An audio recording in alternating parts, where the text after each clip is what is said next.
Hey there! Thanks for joining us at Flipside Frolic, where we learn to understand each other's perspectives by flipping the script and having some fun. Here we go. That's just what channel we're on. Oh, that's a channel we're on. Never mind. Yeah. So the fourth channel is the video. Yeah. Okay. So it's working now. It looks like we're rolling, and it's not flashing anymore. So, I'll try to cut it out. We might have missed a few things. That's fine. But I'll cut out one story or something, do a little bit extra. I try not to do too much in post-production, just because it's time consuming and it's a learning curve, just like anything else. Any business, if you had the unlimited capital and you can hire a producer and a video editor and all this other stuff, obviously it makes it. I have some people overseas that do some of it, so it just. Yeah, like Fiverr and there's a lot of different resources that you can outsource a few things here and there. I have a good VA on Upwork, so that I went through a lot of them. I mean, I was literally doing tests for I don't know if you want this could be even part of the conversation. I was testing VAs for Upwork for something, and I don't need it for the same activity anymore, but it was a very specific task, and I'm like, I would have someone come in and see if they like it. They said, yeah, okay, great. Do you want to do it again tomorrow? They said, yeah. And I had this happen like 4 or 5 times where they would not show up the next day. And finally I found somebody who she was there every day, got it done.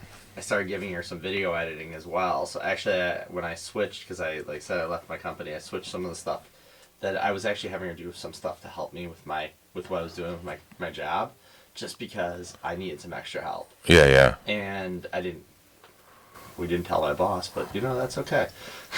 Oh, as long as it gets done, right? Yeah. What does he care if you can? Exactly. So I got that done, but I told her when I left, I said, yeah, I don't have anything right now. I'll get you some stuff, and so I'm starting to get her back in and doing all the social media. But I don't know if I'm gonna have her do the video editing. Some of the video editing that they do gets a little fancy. I don't like it.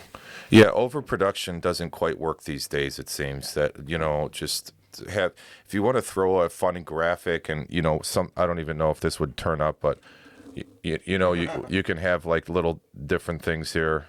Yeah. We got you could play with all these little toys and have some video graphics and this is not a 1980s radio show. Yeah, right. And it just seems like it's less authentic when it's overproduced, but and that's the cool thing about just in general that, we're all journalists in a sense now, and everybody's kind of got their camera out there, and you don't need a multi-million-dollar studio to get something started. I mean, now you can you could film a movie with your iPhone, undoubtedly.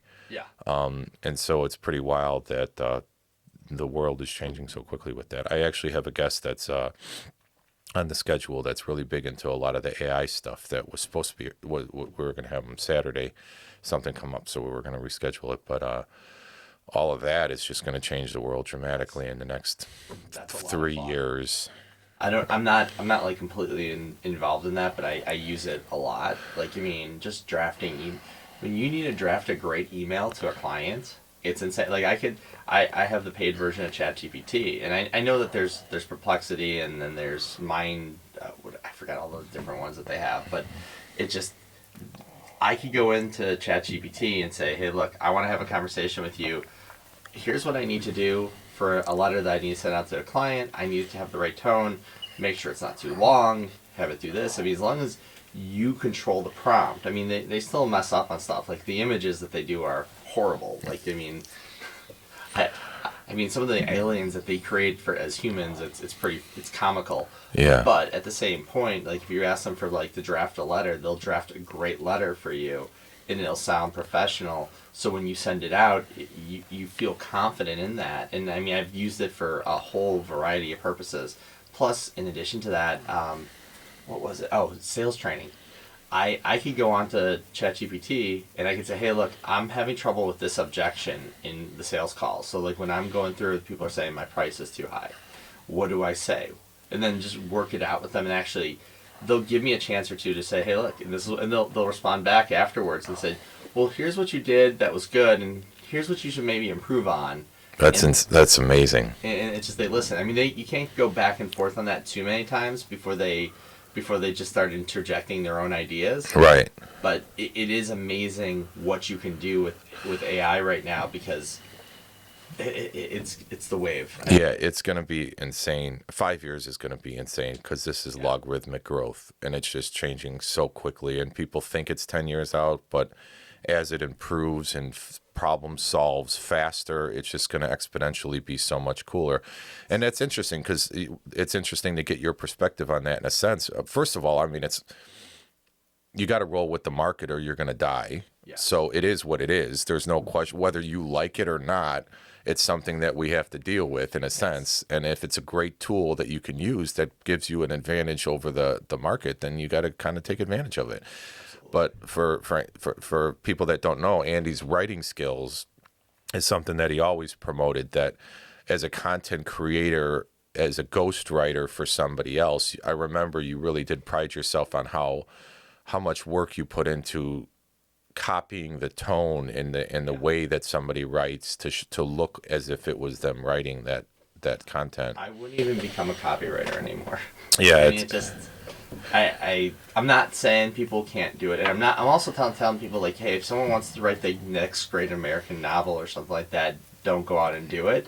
But like I did copywriting and blog post content writing in the 2010s, and it's just like at that point they needed people to write that. But I mean, now, as like, we're doing video now, first of all. Secondly, whatever we do with this video, and like, I know these are longer videos, but like for you, I mean, you not only have 2 to 3 hours of content here, you could go in for, we were talking about editing, you can go in and edit this and take out like 10 different clips from these videos and then put them on, well, don't put them on TikTok right now because they're closed. But you can put it on Facebook, you can put it on Instagram, you can put it on YouTube, you can put it on wherever you want to share it, and then use that as promotional. So like, instead of having one thing come out every week, you have one thing coming out every week, and then you have 50 posts going out through all the different networks, and you can do X and everything else. Right. There is a lot of syndication that makes the syndication is easier nowadays, because, like, for instance, if I am planning on doing like a Saturday live stream, and with Rumble and with some of these services, you can live stream on X, Rumble, YouTube, and Facebook all at the same time. Yeah. And you can pull up one screen that's showing the comments from all those different platforms, so you could respond to questions and do all this stuff. Yeah. So that in itself is amazing. I don't do a ton of live streaming, so it's just, I don't, partly because I just don't have time. Yeah. I just, like, a lot of times I'm on the go as a contractor, so it's hard to get everything set up and then do it and then have enough time to actually be going out there and physically doing it. For sure. Yeah, and it's easier to, if you had to do it at 6 a.m. when nobody else is up, you could just record something and then, post. Now you could schedule when it goes out later and all these other sorts of tools that are incredible.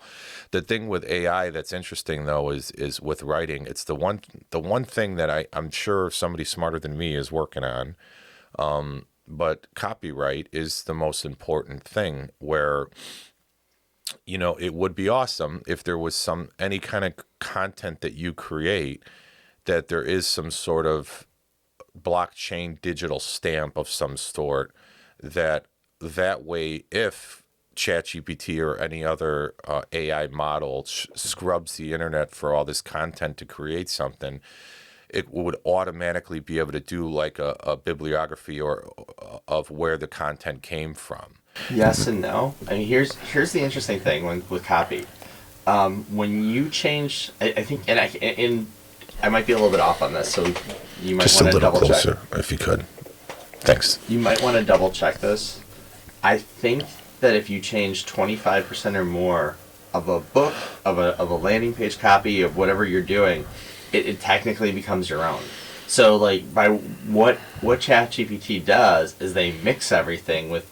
They might have an article from, like, let's say you're talking about, let's talk about the 2024 election. They might have an article from HubSpot, or from HubSpot, from Huffington Post, from Mashable, from New York Times, from Wall Street Journal, right. Washington Post, and they combine 5 different articles. Maybe they combine 10 different articles, and they take maybe some polls from like what was it, 270 to win or whatever it is, and all those other polling places. Sorry, I don't keep up with all the names of the places. So again, names.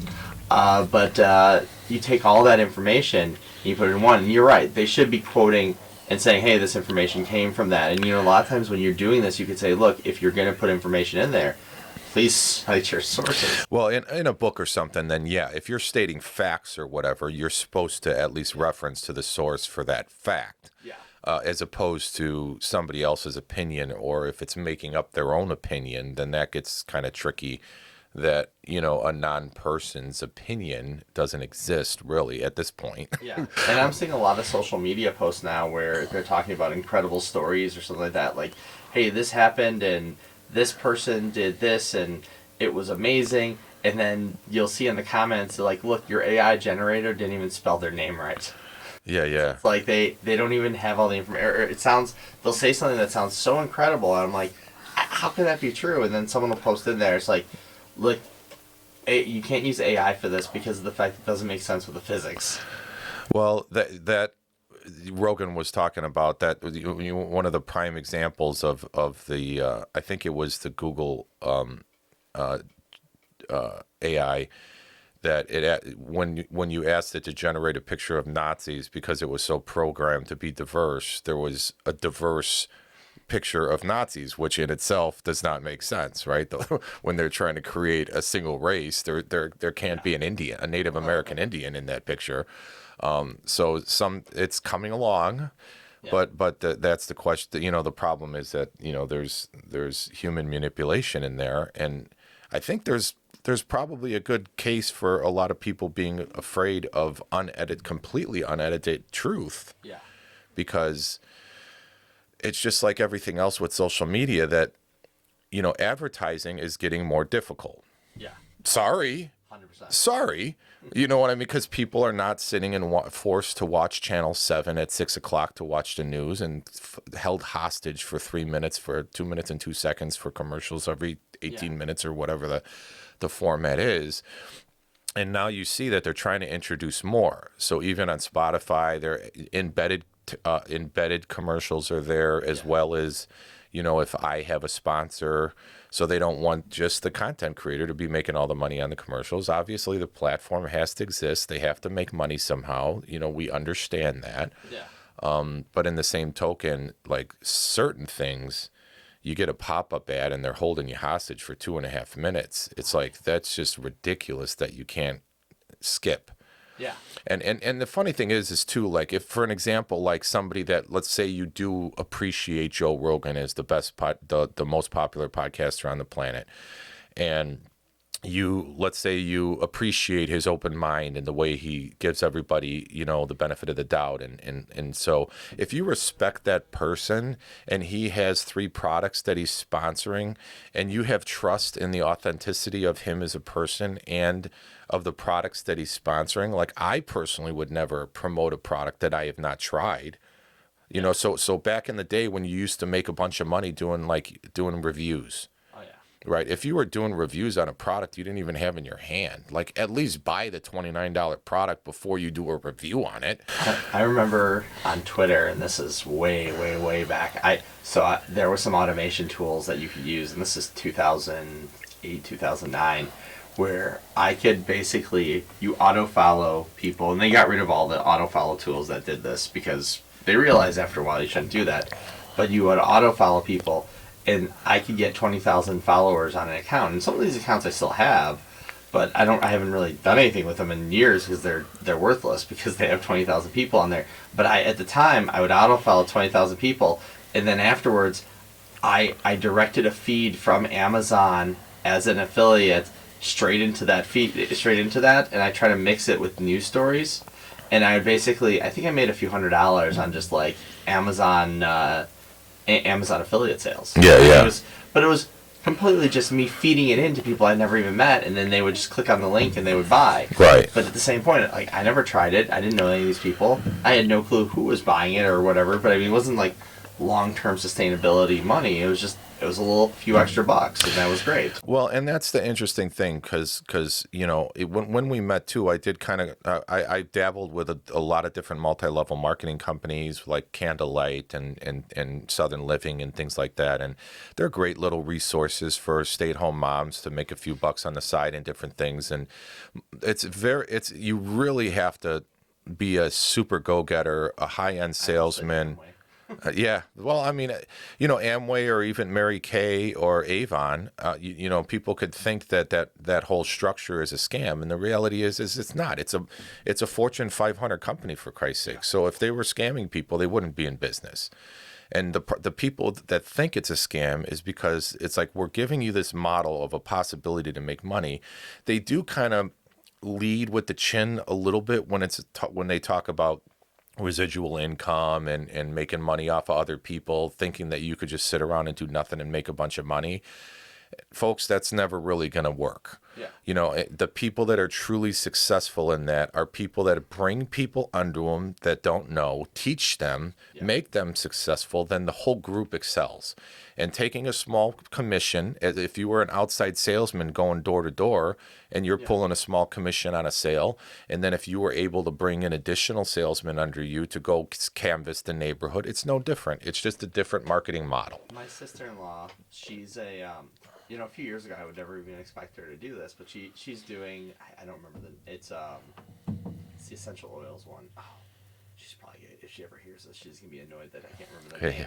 Because we buy some of the essential oils for. She put my wife underneath her, and she put I think my other sister-in-law or underneath her. But basically, she's a nutritionist, so she gets a lot of her money from doing like diet plans and things. Vitamins and that. She's really into holistic living and things like that. But for her, like the essential oils was a great way to complement that, and it was a way for her to sell products with that. Now, I don't think she gets her salary from that, but I know she gets a few $1,000s every month from doing these essential oils, and that's basically what you're talking about. It's she has people underneath her, and she trains them how to do that. Now, my wife isn't active, so she just gets a few. We get enough to basically pay for our essential oils every month. It's not, but we're not spending time on this. Yeah. So, but we'll buy some stuff every month. It does help. It's good stuff to have, but at the same point, it's like she makes some extra. She supplements her income from that, but she spends a lot of time on that. Now, is she wealthy and can she retire next week from that? Heck no. Right. But she still makes enough that it's helping her to supplement so she can live the type of life she wants to live. And, she has 2 kids. One's going off to, I don't think they're going to go off to college or do something else next year.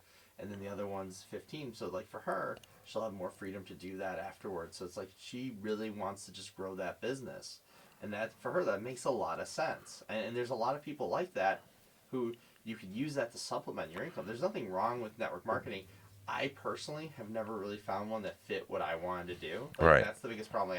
I tried Amway, and I was looking at, they were, what did they call themselves at one point? Because they were Amway, then they were not Amway, then they were Amway again. There was a name they called themselves in between. Yeah. And I can't remember the name of what they called themselves. Yeah, I remember Amway was so popular. It was... They tried to rebrand, and that didn't really work, so they went back to the original or whatever. Yeah. So this is before they went back to the original. So I had taken a look at them, and I had asked them 2 questions. I said, look, because I was already in digital marketing. I said, if I'm doing this, I'm promoting this every day on social media. Is that okay? They said yes. No. Oh, okay.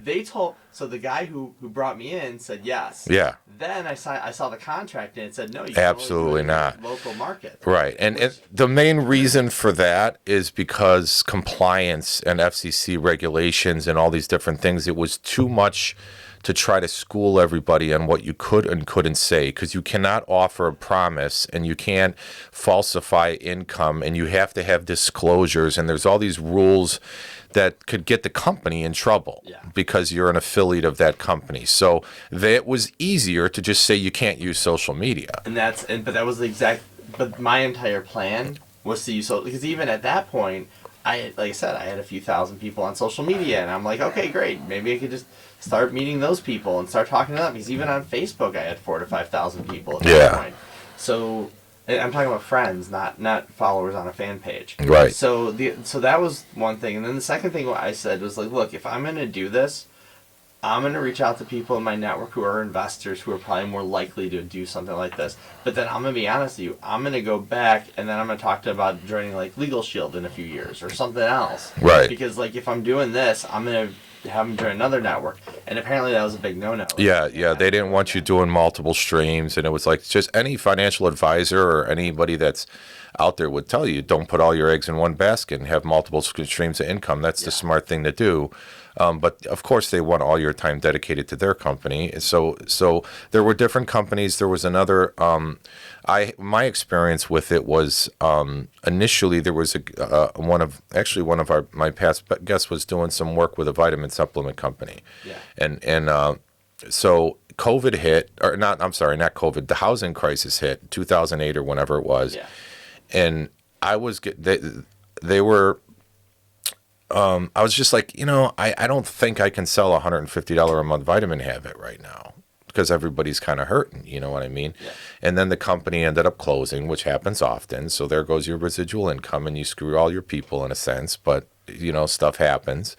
And then they kind of got merged in with a coffee company that was called, what was it, Organo Gold. They were. I remember that, Organo Gold. Yeah, they were selling a coffee that was infused with a Ganoderma mushroom that was supposedly an oxygenator and had a health benefit. And so it was like, well, look, I can sell $1 cup of coffee. When you're looking at Starbucks at the time being $5 a cup and all this other stuff. And so we played around with that a little bit. So we did do a lot of research and different team setups with the legs and how the compensation plans work and how to balance that out in the best way. So we did a lot of research on that, and then we ended up going into I ended up going into another one that was through an educational platform for blogging and marketing. If you remember, I was doing Empower Network for a little while, which was interesting. Now they screwed the whole industry up by offering 100% compensation plan, which people were like, that's got to be a scam. You can't do that. There's no way the company would be in business. But what their plan was that your first sale was 100% commission. And you have to buy the product in order to sell the product. So you got your money back if you sold one. Yeah. And now you were even, which is kind of crazy. And then the company would get the next two, and then you would get the third, the fifth. So you'd get 100% on like the third, the fifth, the eighth, something like that. But it was still, if you sold a $1,500 training course and you get a $1,500 commission, that seems like you're making some pretty good money. Yeah, I think I remember talking to some people at Empower. It seemed decent. I mean, it was actually decent to the point that everything we do is trading. When you just define what money is, right? What is money? You're trading your dollars for value, right? Or perceived value even, or even potential value. So whether it's a real estate investment program where they're teaching you how to buy houses and flip them and all these other things, again, it's not a scam. You're getting new information. Maybe you could find all that information for free on YouTube, right? So if you know what to search for.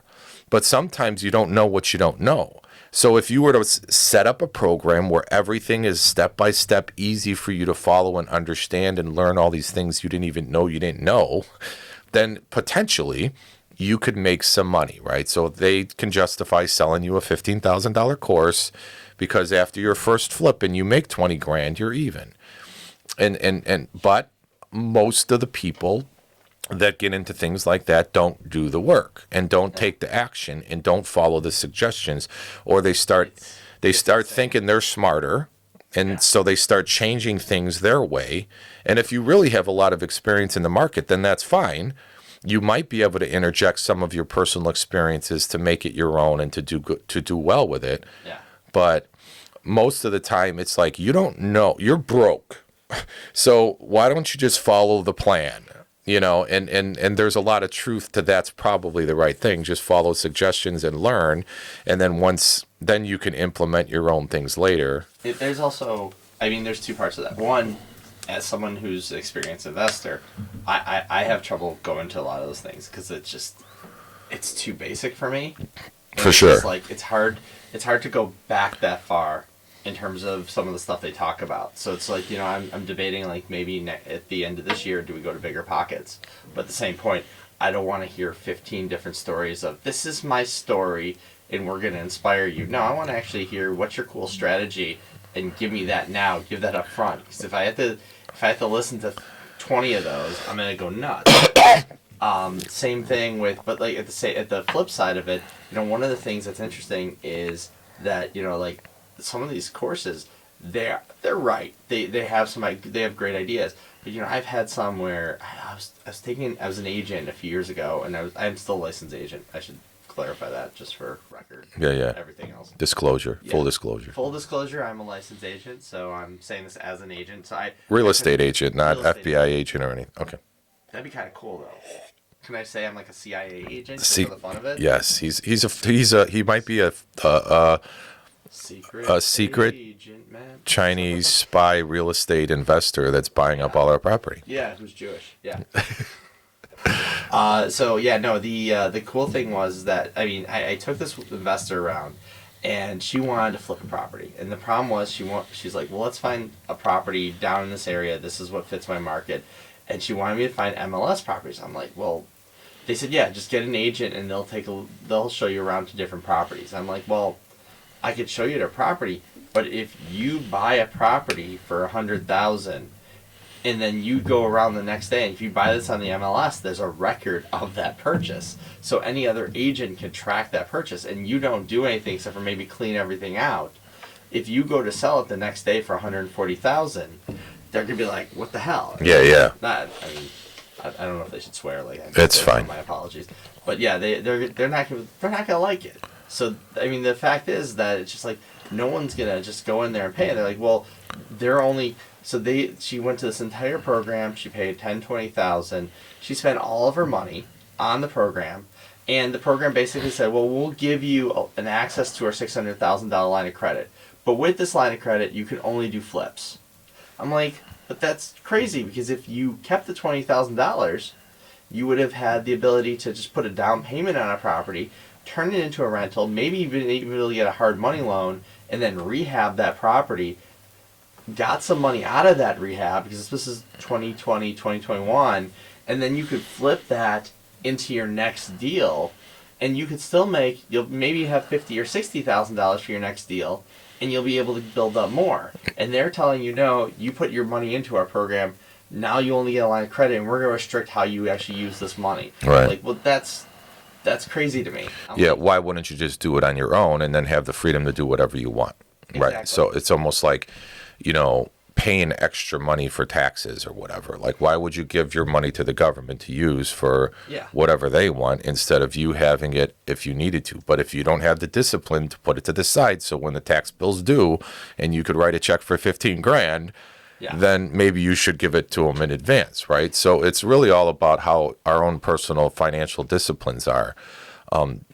And with those investments, that's the same kind of thing. It kind of triggered into, like, there was another company, for instance, that was it was a book thing, right? So it was like 3 books a month you'd get, and I was really interested in trying to read more. So I was like, you know what? I think this would be cool. Then you could do like an online book club, or you could do different things on book reviews and all this kind of stuff. And it was the same thing so it was a place where, like you were saying, I personally had some experience in the industry. I understood compensation plans very thoroughly, and I understood a lot when it came to disclosures and being able to market online, whether they liked it or not, or whether that was available or not. So he was definitely sold into the idea, just follow the plan, just follow the plan, just follow the plan. And I'm like, listen, man, I get it. That's for people that know nothing. And I don't know nothing. I've done this a few times. Yeah. And so then we ended up like, the Empower thing was funny, because I went to a few of their conferences, one in Miami, one in, and there was, thousands and thousands of people. They had 15, 20, 30 speakers that were all being successful, so you're hearing all these stories. It was amazing in a sense and very motivational, a lot of motivational speaking, a lot of great stories. And like you said, sometimes the stories get old. I want the meat and potato. I want the secret handshake. Let's just get rolling. And so it was funny. I went to this event with this book one in Milwaukee, or maybe it was Madison, but either way, there was one couple for 4 hours. They only had one couple that was telling their success story. There was a husband-wife couple. For 4 hours? For 4 hours. Like, it was her for an hour and a half, then there was a lunch break, then they came back, then it was him for an hour and a half, then there was a small break, and then it was both of them together for... And I was like, okay, well, how much... You're looking around at 400 people in the audience. Yeah. Like, how many successful people are in this room? Yeah. That they only have one couple on stage. This is crazy. And then it was like, the funniest part was I did look at Were they the founders? No. Because that's the only reason I asked. It's like, it's like, you know, like, hey, the success story, but then it's the founders. Right. And then you're like, oh, you know you're in you have problems with that. Yeah, that's definitely a red flag, folks, if it's only the people running the company are the ones making money. But... So it was just the funniest part of it was like I did my research. I looked at the compensation plan. I looked at the plan. Yeah. And then I'm listening to their story after this guy that brought me in is telling me follow the plan, follow the plan. And then I'm hearing their story. I'm like, is that the plan? Because the only people successful that are on stage right now are not following the plan. They're doing something different, and that's what's making them break free from everybody else. Yeah. So maybe sometimes it's something that could be done. There was, this goes back. My first job out of college was a 100% commission sales job. I knew nothing about nothing. Like, I mean, I didn't.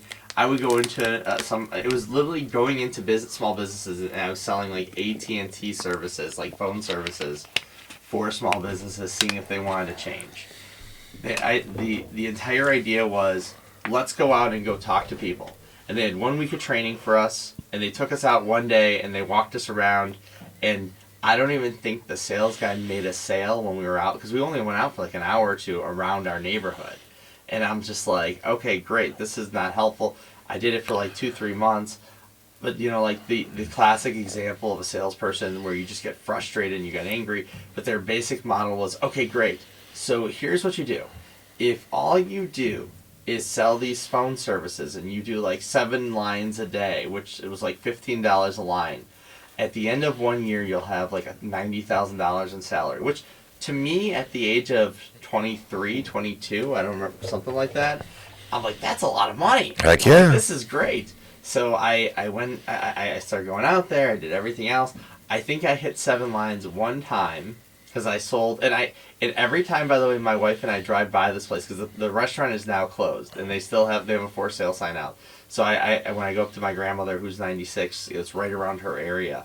And I drive by there, and I always tell my wife, that's where I sold my 7 lines. Nice. Because it's just like, the place is closed. And she said, I know. Every time we drive by this, you have to make a comment. I said, yes. But it's like, but the thing was, it's just like their entire model was go walk door to door until you do that. But like, you know, you go walk door to door to businesses, and you run out of places to go.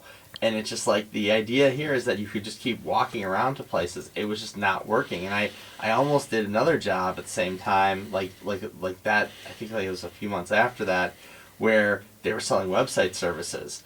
And they were like, well, you have to sell 3 websites a day. And this is when websites were very new. So they were going around to businesses and trying to sell services. And it made sense because I know small businesses needed websites even then. But they wouldn't go through, and the guy actually did sell one website while I was out there with him, so I actually will say it was interesting, but they wanted me to start the next day, and I'm like, well, I'm gonna go up to Madison because I was just graduated from college. I said I had to go up see some friends, and I had to pick up some stuff for my dorm or whatever, or the apartment I was living in, so I could move out. I could start on Monday. They said that doesn't work. You either have to start tomorrow or we're not gonna work with you.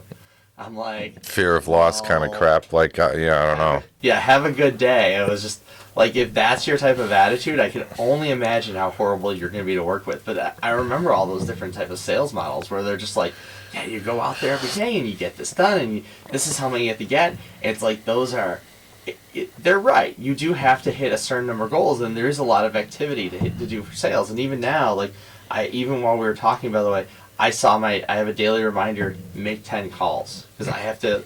If I don't make at least 10 calls every day, like doing follow up with people, and I don't do it on the weekend as much just because I have family time. Yeah. But during the week, I have to religiously hit at least 10 people. It doesn't matter if I'm driving around.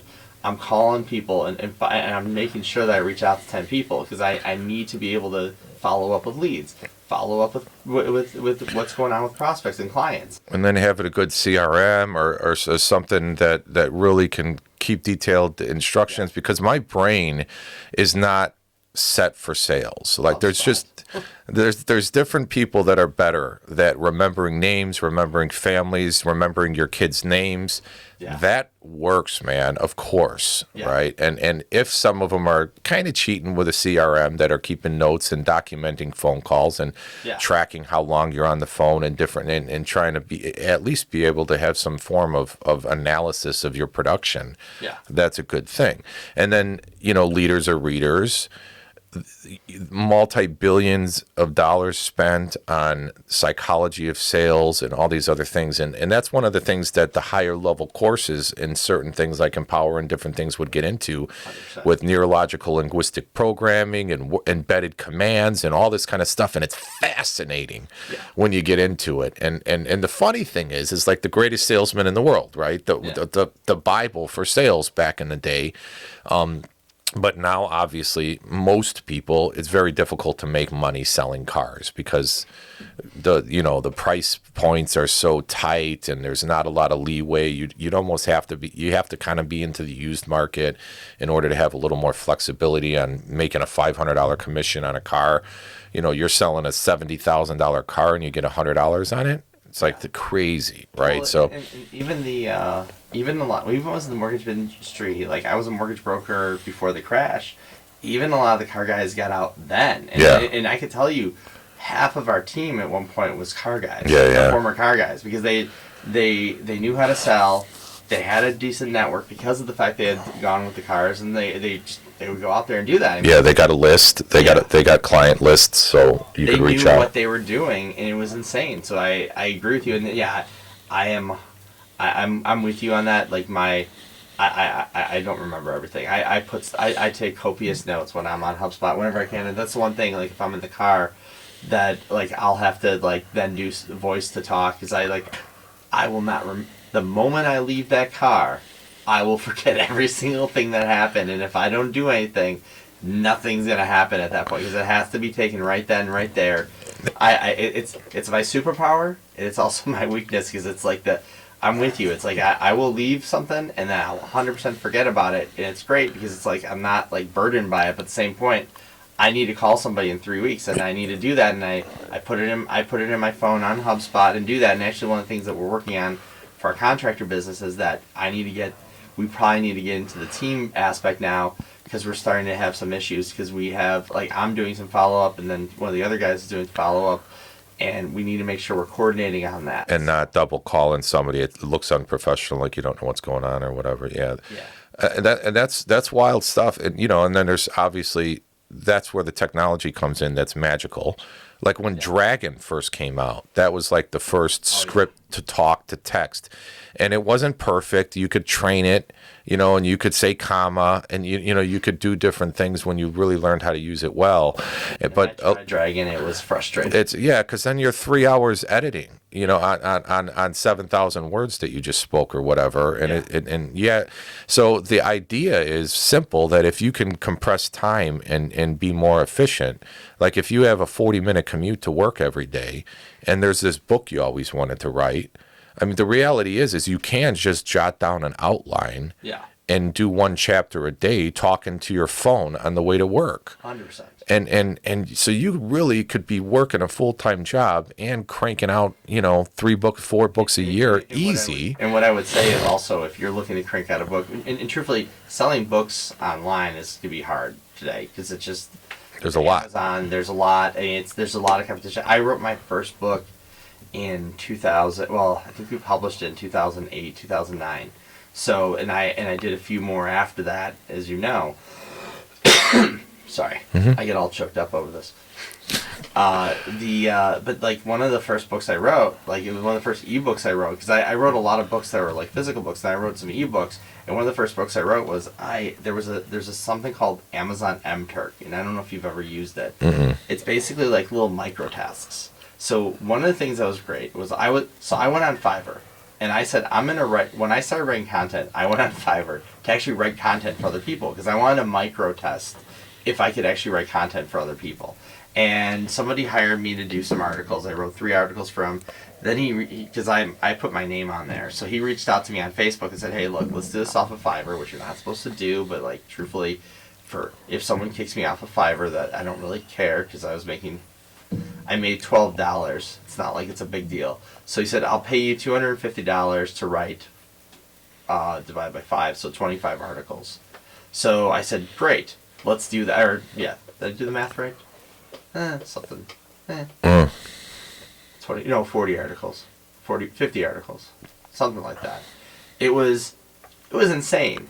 So, but I went on Amazon MTurk, and I basically would write one version of the article, and I said, "Here's what I want you to do. It was like all keyword based articles, and back then you could do different versions of different keywords, and you could write them as different articles." Yeah. So I would pay like $1 or like 50 cents, and this is like the budget for the entire project, and I would have 5 to 10 people write 1 paragraph each for each of these different things. And some of the people would just come back with like 6 pages, and I'm like, "No, you just copied that off of Google, and I'm not paying you." And you could actually say no, but like people would write the entire article for me. Yeah. And then I can go and I could twist it around and repurpose it and something like that. And this is 2010, 2011, and you were able to do that. I wouldn't do that now, but it was crazy because you could still have that capability of doing it. But it took time. Right. It was a pain in the butt, and I would never do that. I would never do an article again for $5, but I wanted to learn the process. And by actually breaking down an article into individual paragraphs, I was able to study what to do for each article. And it was crazy because, I could see how everything works. So, like, when ChatGPT organizes stuff, I understand how they organize it because I had to learn how to organize an article so it would work for people to read. So it would work for Google. So it would work when people are reading the article. Do you get to the first paragraph, then go to the second paragraph? What sells them on each one, and where do they drop off? So I learned a lot from that. But at the same point, it was so time consuming. Same thing with Dragon, like you were saying. Yeah. It's just like there was no way. Like, that's the thing. If I was a copywriter now, I could write things I could do it really quick because you could do it through ChatGPT and then edit it. But at the same point, what's the point of having me if I could just do it through ChatGPT? Right. Yeah. And my typing skills aren't off the charts. I have a friend that was on the forums back in the day, and I was into the saltwater aquarium hobby, and this was the most Reef Central was the most popular saltwater aquarium forum out there. Okay. And it's kind of funny because then everybody thinks that they're making all this money, so everybody wants to do their own thing, and then they go start something, and then they run out of business because that was a funny because censorship was always kind of a thing, and shilling and advertising, and but the reality was it was the beginning of the social media buzz of all these online experts. Yeah. And the interesting thing is that, if people have negative attitudes, you think everybody out there is trying to destroy the world, and it's really not the case, right? So most people are trying to help others, and they don't even realize they're not really helping by just regurgitating something that they read somewhere when they can't even cite the resource. It's like, in an experience like with threads, with forums like that, the only thing I'm interested is your personal experience. I don't want to hear about what you heard about. If you're a successful reefer that has this beautiful tank, and I could come to your house and see a jamming system that's unbelievable, and it stays like that for a year or 2 or 3, and I don't hear about you posting my tank crashed, or whatever, well, then obviously I'm not going to trust your information as much as somebody that's been in the hobby for 20 years and I never heard him posting about a tank crash, right? So it was kind of funny, and it's like, I just want to hear your personal experience, and it was funny that the people that really knew might not have been sharing the same information as what some of the books might say. And then the industry was a little strange because then you have your 5 key authors, and then these authors in the industry are citing each other as resources. And it's kind of like this thing where it's just like they lose the touch because they get so busy with circuit speaking and writing books and all this stuff. It's like, do they even have a tank at home anymore? So it's like, the people that would like give their information of their experience, then they start getting shredded. People start criticizing them like, oh, you can't do that. It's like, well, this is what I've done for 20 years. So, you know what I mean? Yeah. And I don't know exactly. Like bigger pockets sometimes for real estate investors, you get that all the time. Like people will just give out advice because they heard it at a conference or something like that. And then you'll have an experienced investor come in like, so people are like, what do I do with this tenant with this? And and then someone will say, kick him out. It's like, well, that's a stupid comment. Yeah. Because clearly you've never dealt with an eviction. Right. It's like saying, or people say cash for keys, which is, if you've ever done an eviction, is not a bad thing, especially in Chicago where it's a horrendous eviction schedule. And $2,500 is a lot of money for somebody that's struggling or something like that, and it's nothing compared to what it's going to cost you to. It's going to be $5 to $10 grand to evict somebody in about a year. Like my business partner, we've been fortunate. I think we had to do cash for keys on somebody, but we haven't had to do a full eviction. My partner had to do a full eviction a lot. He had one.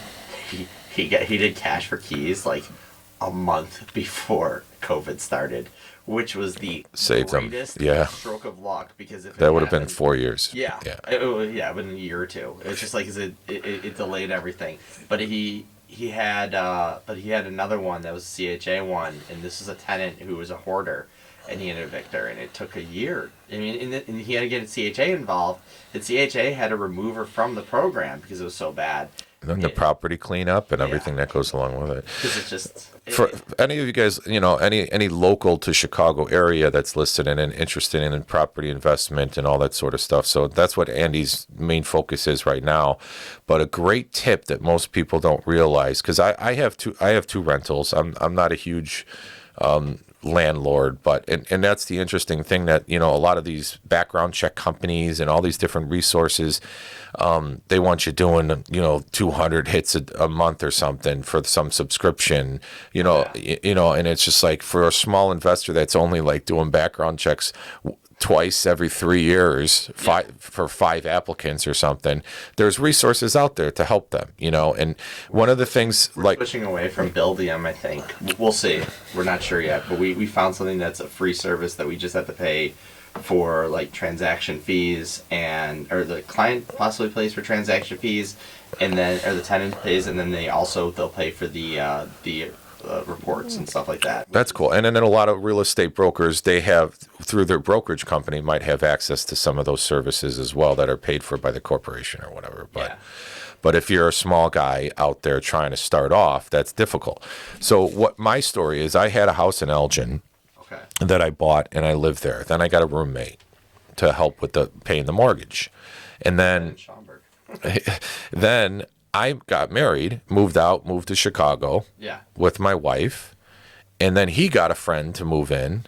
So now I have my friend and his friend, and then eventually, maybe 6 months or a year later, my friend moves out, and this guy gets somebody else. Now I got 2 strangers living there.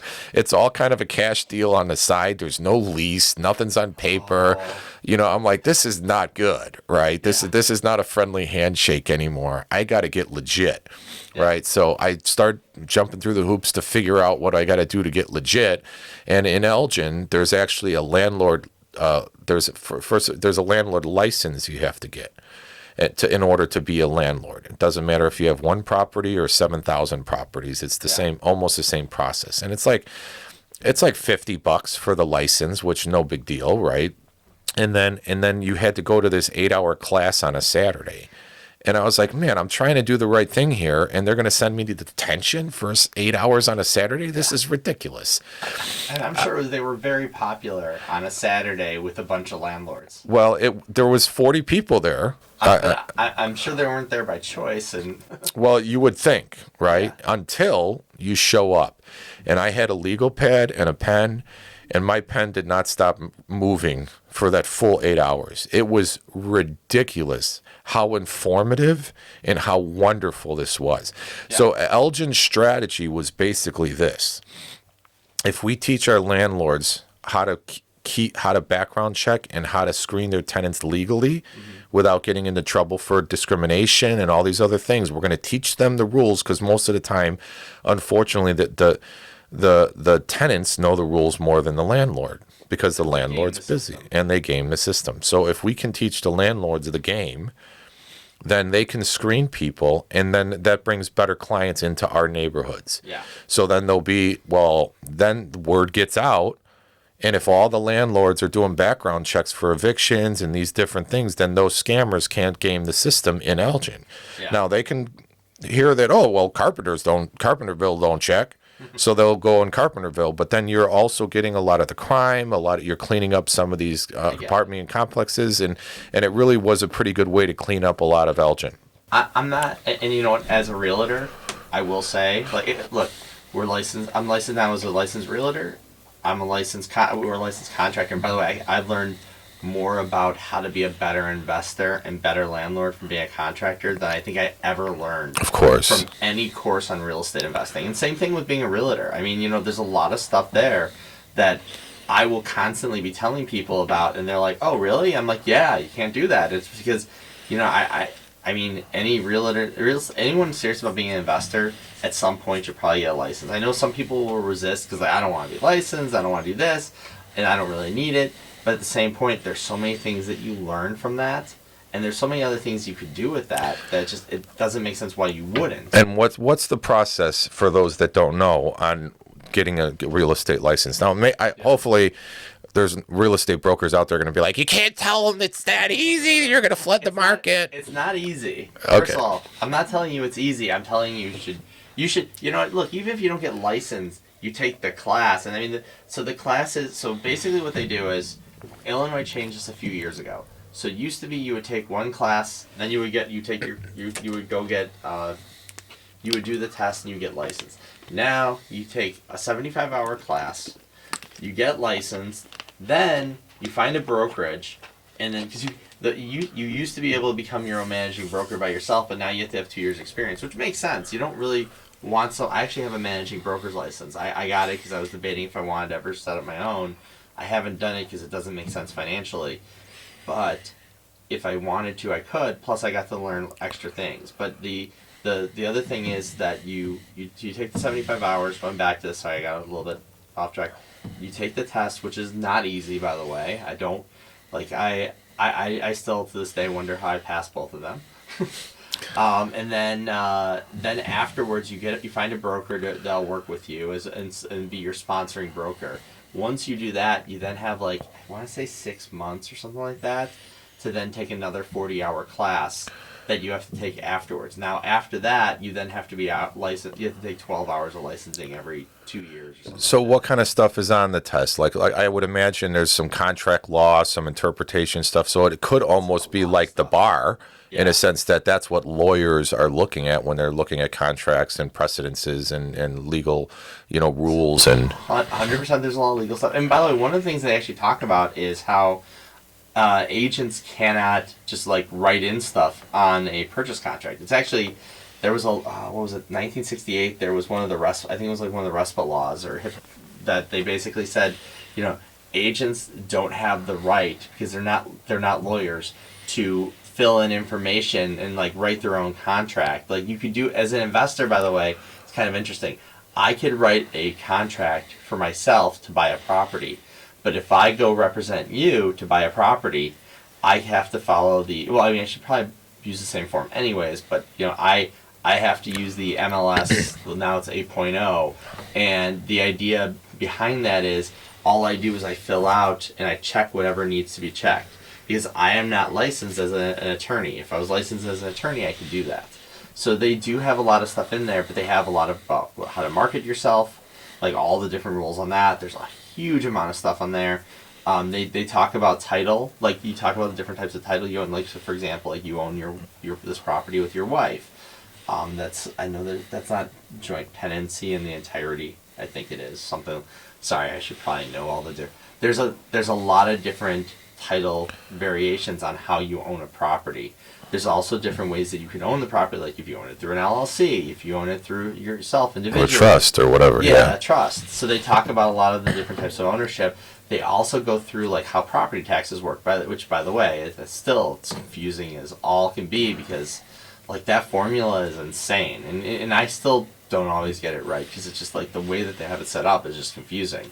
But like you have to look at how they set everything up, and then there's a lot of math in there, and just going through how the mortgages and percent of value, and even just doing property tax appeals is complicated for a lot of people. Don't understand, because you're doing the board of review, and then you're also doing the county assessors, so it's complicated. And just so everybody knows out there, this is the state of Illinois, and so it's, and the state of Illinois makes it confusing. Sorry. Yeah, probably purposely in a lot of ways, and but either way, these rules are different from state to state. There's all these different things. So like a funny story is, I bought a property in Colorado, and then when I was injured, it was a vacant property. But I put 20% down because it was a commercial property. Now, the house I bought in 2008 was a veteran, first-time buyers program for a veteran benefit, so I put $0 down and did an 80-20 loan. Yeah. So I had $0 invested in this property that was $150,000 upside down. So if you wanted to turn the keys over to anything, here you go.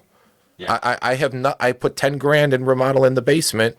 That's but the other property I put $20,000 down on. So if I lost that, it's a bigger deal. It was a huge deal, right? But so there, when I was work injured, and then I lost income, and then I was working deals with everybody, and that we could talk about bankruptcy laws and different things too. Because I had a spiritual advisor early on when I really straightened out my life, and some people know that story. We could get into that a little bit. It doesn't matter, but. And then I was like, what's the financial plan to get yourself out of debt? I'm like, well, I got to file bankruptcy. And it's like, the hell you do? You call and you work out the best deal you can, and you pay your debt. Yeah. Okay. So then when I got hurt, and then I was off, I didn't get paid for 10 months. All my properties are in foreclosure. There's nothing I can do about it. And then there was a judgment that was put out against me on the 80-20 loan. Because the 20% loan, I said, listen, if you lower my interest rate, cover the second one in the. I'm like, if I file bankruptcy, and I think I knew that you can't like threaten bankruptcy, with creditors or whatever. But I said, if I was to file bankruptcy, you're not going to get a penny, because it's $150,000 upside down, and your $60,000 is gone. Yeah. And so why wouldn't you work a better deal out with me? And I guarantee you'd get all your money. Just lower my interest rate by 2 points, and I promise you'll get all your money. And he's like, well, I should actually increase the interest rate, because this is a higher risk loan now. And I was like, well, if that's what you want to do, go ahead and do that, right? So he ends up filing a $60,000 judgment against me, because he knew, for breach of contract, because he knew he wasn't going to get a penny out of bankruptcy. And so then I was forced into having to file bankruptcy to clear that judgment. And I thought I was screwed. And then I'm like stressed out and all this other stuff. And I'm talking to the same spiritual advisor that told me that I can't file bankruptcy.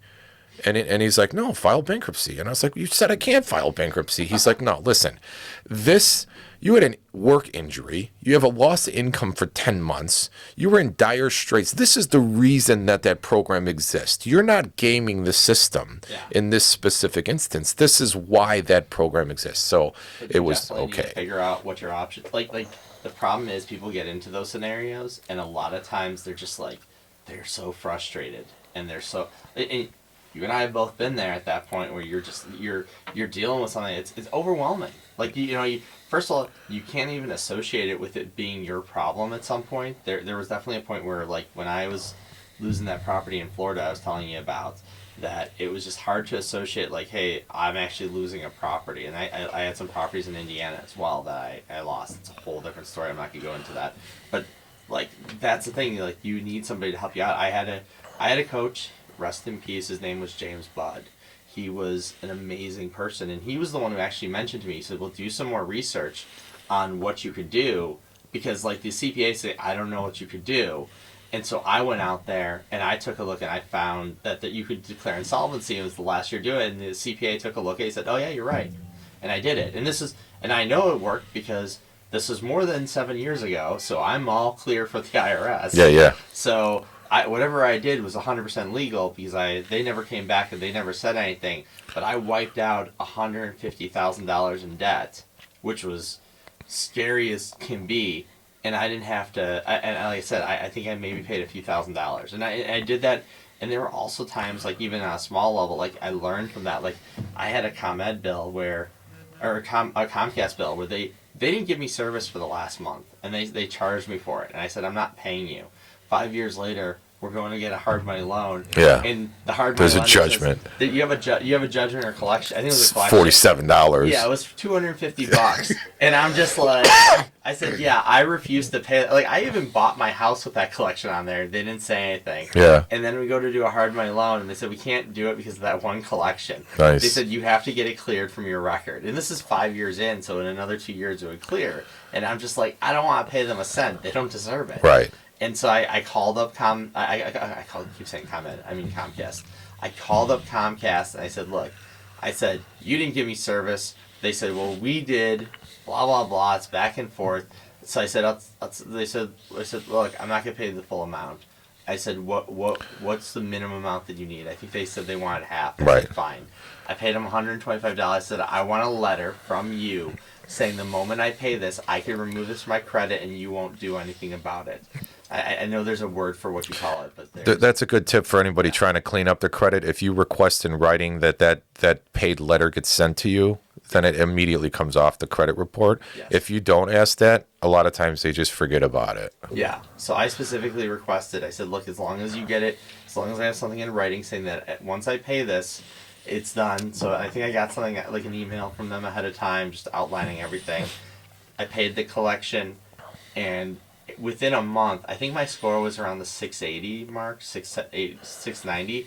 I think it jumped to like 740, 750 in a month. Yeah. I mean, it was insane. I mean, it's just... I've had some large swings on credit scores and stuff because,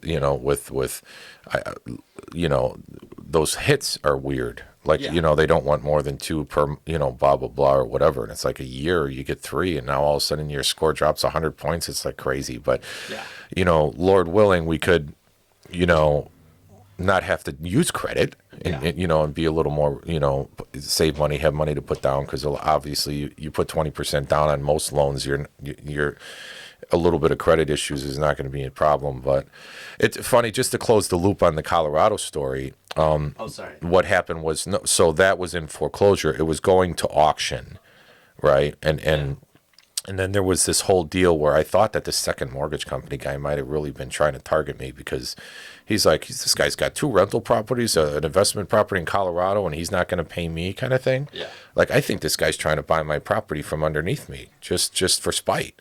And now I'm like, am I paranoid? What's going on? It's like, because there was some weird things that were going on. And so I end up calling up the realtor in Colorado. And I was like, look, man, there's this thing with the deed, and I'm just like, I'm not really sure exactly what's what in this thing. Is there a real estate attorney that you can refer me to in the state of Colorado that I can ask some questions about the way that this process is working? And the broker out there is like, well, we don't really do that. You don't have really... And I was like, you don't do what? She's like, yeah, we don't use attorneys. We just write the contract ourselves and shake hands. And I was like, wow. So, it kind of goes into the whole government regulation world where, okay, so we have much more regulation in Illinois, which initially was designed to protect the consumer. But at the end of the day, the law that I'm talking about originated in Chicago. I I remember reading that because I thought that's the funniest thing ever. Of course, Chicago would ruin it for everyone else. Right, or try. I know that they don't ruin everything, but they do ruin a lot. I mean, look, Chicago is great, and there's a lot of great things about being in Chicago. I know people will, if you're not from Chicago, they knock it all the time. And I'm not saying there's not bad things, but there's a lot of amazing things about this city. The bad thing is that the government is slow, doesn't work right, and, current leadership is... Yeah, there's regulation that's initially designed to try to protect people that gets manipulated into an advantage for some over others, and then it gets into corruption and all these other kind of things. But I mean, just to talk Chicago a little bit because, like you said, it's a great city and it's amazing what's happening. And we'll see what happens in the next couple of months. There's some rumors about some ICE agents and some sanctuary city fights with the new administration coming in with illegal, criminals, immigrants, not just illegal by crossing illegally, but also illegal and criminal by having had committed many crimes. There was just an article about like a 68 or 70-year-old woman that got stomped in the head by somebody that was an 8-time felon that's running around the streets. So crime is an issue, regardless of what people in the media want to say. The numbers are manipulated unquestionably because if you're releasing people and not convicting them, then it doesn't count as a crime, right? So I guess that crime never happened if they never got convicted. I will say, just before I'm sorry. Go ahead. No, it's cool. Like one of the things that just, you go to a Walgreens, you go everywhere, and it kind of just breaks your heart watching, because what was it, DeSantis and who's the governor in Texas? Abbott. They basically said, hey, we're gonna ship everyone up to Chicago, New York, and Boston, and see how they like it. And they said, Martha's Vineyard first, which was even funnier. Yeah, which and the funny thing was that a lot of times they tried to help them, but it was an overwhelming amount that they sent. They sent busloads and busloads and busloads, and they did it deliberately to make it overwhelming. Look, and I know they've helped some people with everything, and it's not as bad because there were definitely some tent cities that were popping up, and I'm even I just drove by Irving Park today on the highway on Kedzie Kennedy, and that was a huge tent city for years, and I didn't see anyone underneath there, which I was shocked because for years you couldn't even walk through there because it was tent after tent.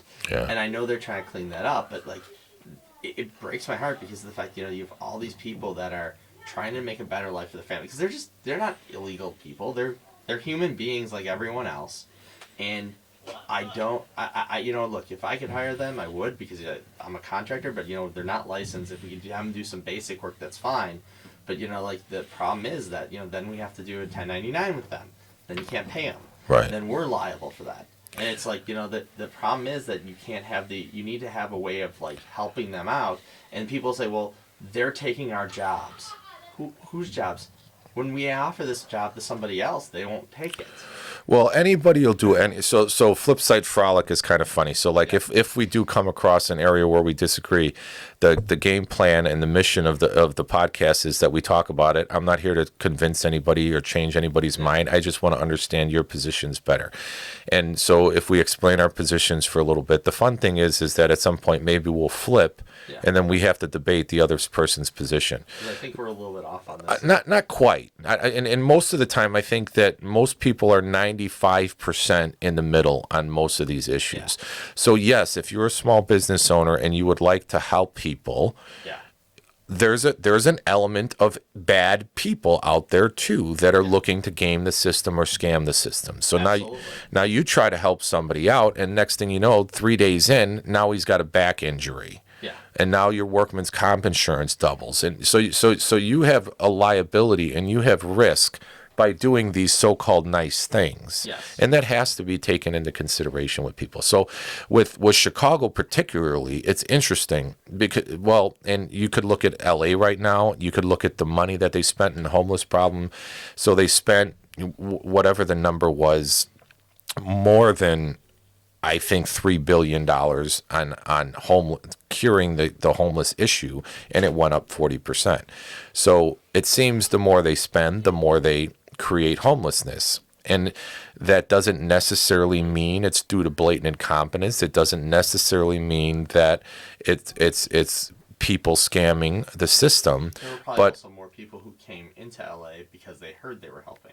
Yes, there's no question that you're creating an incentive to go there if you have all these benefits. Yeah. But also that if you're creating a market for money to be made helping homeless people, then you're creating nonprofits, organizations, all these different things that are out there to supposedly help people. And unfortunately, some of the work that I do with veterans, and I do work with recovering alcoholics and drug addicts, I do a lot of different things. And creating a market for that is a dangerous place, because altruistic service and the idea of helping somebody and not wanting anything in return is kind of rare. And of course, people have to live, people have to eat, but when your sole focus of a veteran organization whose core mission statement is to end veteran homelessness in Illinois, and you have a salary, your main focus as a board member is the preservation of the organization. Yeah. When the reality is you should be trying to work yourself out of a job. If you solve that problem as the CEO of this nonprofit organization to cure veteran homelessness, you would think you'd be marketable after you finish and say, I solved that problem, now I'll solve your problem too. But that's really not how it seems to work. But if you're making some of these salaries that I've heard to help people, it's dangerous. Funny. I told you I worked for a nonprofit for a little while in one of those jobs, and one of the problems I had with that job was, first of all, it was a dream job in some ways, and then I had 3 different managers in 1 year that went from telling me exactly what I was going to be doing, which is exactly what I wanted to do, to the third manager saying, no, you should do something 100% different, which I have no skills for, and then didn't understand why I didn't have the ability to do it.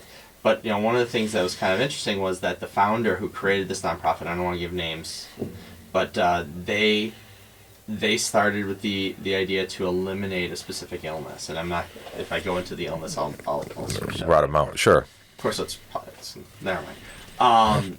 The thing was that she was frustrated, I think, at a certain level that it had been 20 years since the nonprofit had started and they hadn't solved the illness. It's like, she had a daughter who suffered from it, and this is a very well-to-do family who's very successful, and it's frustrating because you're right, like a nonprofit, it works to help solve a problem, but at the same point, the people who are there, you're getting paid a salary. Like, I got paid a nice salary to be there, right. And I'm not saying I'll be honest, it was very inspiring to be able to be there, to do something to help with that, and there were some moments in there that I will never forget. I had some life-altering moments there.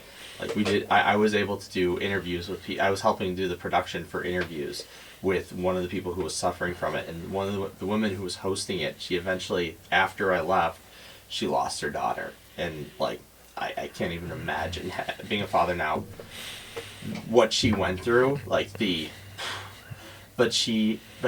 one of the things is that we had the opportunity to go into their house one day and see what a day in their life was, and we actually recorded the daughter and got to interview her and do things. And just, I think that was probably the single best day I ever had working for somebody else, because I had the opportunity to do something. But at the same point, to what you're saying, I don't think the goal of the organization was to solve the illness, and I don't think we made that much progress in a year, if any progress was made at all in 20 years. I mean, there were some new medicines that came online, but it wasn't like they had gone in and had revolutionary change. And I know that they had made change, and they've definitely made change. They've probably made changes since I left. I can't tell you that or not, but it still exists as a problem. Yeah, and that's that fine line between, if we could accept the fact that we're responsible for the effort, not the results, and we our job is to try, and we leave the outcome to whatever magical powers out there that some might call God or whatever. But by the way, one more thought on that. Yeah. I was listening to the first episode you had, and the person who was there who had cancer, and he made a comment about how he had prostate cancer, I think it was. He said, look, I won't die from that anymore, but I need to help protect the next generation. I think that's the problem. Nonprofits don't get into that idea sometimes. I think they get too much into your salary. And then, but just to raise awareness is something also. So that's Bill Moore was the first guest, and that's part of why I have the beard, in a sense that he always did Movember every year. So we would always grow the mustache out for that. And then COVID happened. So then the next year, I was like, do I have to shave on October 31st, or can I just keep going because I didn't shave the whole year? So I call it my COVID beard, just because that's how I just didn't stop yet, just because I really thought I thought being in a possible a shop working on equipment in 100 degrees, like this thing is going to get annoying. And the reality is after the itchiness passes and you put some product and you got some tips and watch some YouTube videos and on proper care, it's actually, I feel cooler in the summer because it's almost like maybe some sweats in there and it might almost act like a swamp cooler or something. But yeah, so as far as altruistic service. You have much more of a beard than I do. I mean, I know the side is, it takes me forever to grow the side. The mustache just grows in like that. Yeah. A lot of people, have it differently, and it doesn't make us, it's not there's not anything to read too much deeper into that, but the altruistic service, though, like you said, for a nonprofit like Movember or something, that's really just about raising awareness. And then so that gets into lobbying and trying to get things passed, and there's obviously resistance if there's companies making money on medication, and That's another part of it. That's a whole different story when we get into pharmaceutical companies and everything else, because like what is it, like we don't have real food in this country, and it's like you have like everything that you have is like it's so genetically modified. Which, by the way, some GMOs is okay. Like there's the original GMOs were made to prevent pesticides from getting into crops naturally without having to get pesticides. So there are realistic use cases for GMOs, and they didn't harm the nutrient value of the crops. But the way we use it now to help modify things, because it just makes it cheaper, but it doesn't help the nutrition value, and sometimes you just strip the nutrition value out of it altogether, and we don't have real food and everything like that. Then you combine that with the fact that then after we have a problem, we have to go to the doctor. Now, I could tell you personally that I've had great experiences with doctors, but I've also had bad experiences, and like everything else, there's bad to both, but we just have to fix some of that stuff. It's just annoying. It's frustrating. Well, just like, you can have a bad mechanic that can't fix your car. Yes. It doesn't mean that everybody that has a medical degree is a genius by any means. And it is a free market. And so for the most part, if you might be limited based on your insurance or PPO, HMO, whatever, go to certain doctors or whatever the case may be. Yeah. But if something don't feel right, just leave and go get another doctor. It's not that difficult. Yeah. And I just recently did that because there was a scenario with, it's interesting. There was just a study like 6 days ago that was talking about the bad cholesterol and how having some additional cholesterol in your body might actually help prevent Alzheimer, because it prevents, there's cholesterol in your brain, and it helps prevent the plaque buildup and whatever the case may be. So, and then there was a lot of talk about good cholesterol, bad cholesterol. Is it really bad? Is it really good? Is it some other genetic thing that some people are more susceptible to clogging than other people? And so it may or may not even have to do with cholesterol in some ways. But either way, it was like my personal story was the bad number was at the bottom of high. So it wasn't high yet, but it was at the peak of almost trouble, something to think about. Yeah. And I specifically was like, look, I've done fitness routines in the past. I've had 40-pound transformations in 16 weeks in the past. I know nutrition. I know exercise. And I'm not in the best place right now. And my diet is horrible right now. And I'm planning on fixing that. Now, a lot of people, I can understand that a doctor is going to hear that from most of his patients, even if his main diagnosis was, or his main prescription was eat right and exercise, which we should all do, walk a little more, these sorts of things, and most of us don't. All right, so if they're not going to do that, then maybe the only answer is this pill.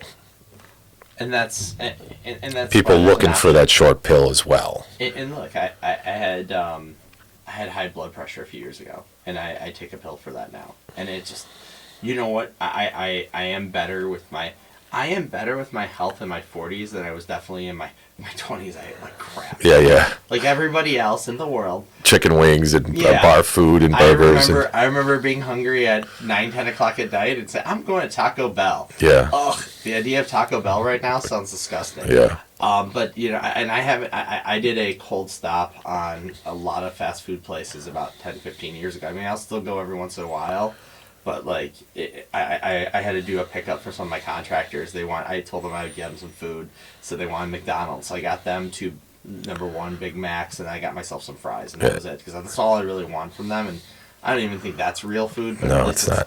I just needed something, but and I just like I couldn't figure out what else to get from there. But because I was on the road. But the other thing is that, look, I mean, I took that. It does help lower it, but it also, like, look, I have to eat better. I'm always doing better with that. And like you said, there's doctors. I had a doctor who told me, well, I want you to come in and pay me $75, and we'll do a food and nutrition thing. I said, well, my sister-in-law is actually a nutritionist, and he's like kind of mocking her. Yeah. And I'm like, well, if you're not having respect for other people, I'm like, I'm a little confused on why I should trust you to do that. She's licensed to do this. And he's like, well, I'm a doctor. I can tell you about all the stuff you need. I've been studying up on it. I'm like, great. But you're not a licensed nutritionist, so I'm just like... The ego is never a good thing to deal with in those cases. This power of authority, or this argument from authority, is just horrible. And I actually have an uncle or a cousin that's a general practitioner, and it's funny because years ago I asked him, because I heard that statistic, like, how many classes on nutrition did you have to take out of your 6 years of schooling to become a general practitioner? And his answer was...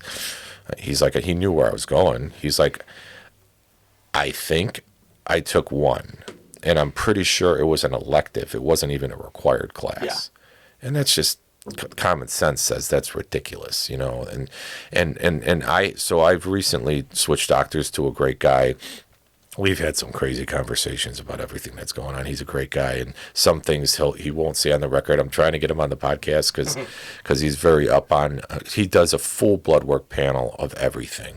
So you're checking liver function and kidney function and vitamin content, and I actually just asked him too if he tests for heavy metals, and he's like, the insurance definitely will not cover that. And I was like, well, even if it's something that is somewhat reasonable, like, I would be willing to pay $250 out of pocket or something, maybe. Yeah. And he's like, no, it's probably more like $700. But like, just for heavy metals, just so you could if you have lead, or there was a story Rogan just told about having arsenic in his blood, and they're like, he's like, is my wife trying to poison me, or what's going on? And it turned out that he was eating a lot of sardines and olive oil, which high protein, high omega-3 fatty acids, good oils. It's kind of a healthy thing, but mercury and arsenic and some of the other heavy metals from coal production, whatever's the causes, and some of that. But yeah, it's something you should be aware of, because if you're slowly poisoning yourself because your water supply's got a lot of lead in it, and all you got to do is put a whole house filter on, and you can alleviate a lot of the problems. But if you're unaware of it, you're just creating further problems down the line. We're talking to someone about doing a full gut rehab in Bronzeville. Is it Bronzeville? It's close to Bronzeville. But one of the things that she wants to do is, she's like, look, I've owned this house for 90 years. I know there's lead coming in. I said, it's like, we need to, because her dad, she inherited it from her dad. It's like a 2-flat, but they use it more as like a single family. But the point is, for her, she's like, she wants to leave this as like a legacy for her son. And she's in her 70s, and she's like, one of the things we're going to do is we're going to have to go in and we're going to change out the lead pipes and everything like that, because the pressure isn't good, and it also, I just don't trust it anymore. And it's never been done. And it's a big deal for her. I mean, and she knows. It's just, and we're starting to see that more, where people are, Chicago is very big on that, and there's definitely a program, and I am talking specifically about Chicago. If you do have a lower level income and you're having those type of problems from your lead service delivery, they do have programs right now to fund that. I mean, it takes time to get it through. Yeah. But that's something that we're starting to look at, because like, people need that, and the city of Chicago will fund anyone who's below 80% of the medium income. Yeah, and it's a little suspect too when they send you a free water filter in the mail. If Chicago did that, yeah. So and so, in a sense, because they have to notify you by water tests, and so they did notify you, and then if they sent you a filter, it's almost like that's protecting them from liability after they notified you, but then also provided you with this filter so that you should not be drinking any of that water coming out of your tap. And it's like, And I could show you the system I put is very reasonably priced, but obviously I did plumbing for 15 years on the side, so anything 1 inch and below, as far as a main coming in, It's too small. well, 1 inch is fine for a single family house, No, but if I'm you're saying getting, it's 1 inch.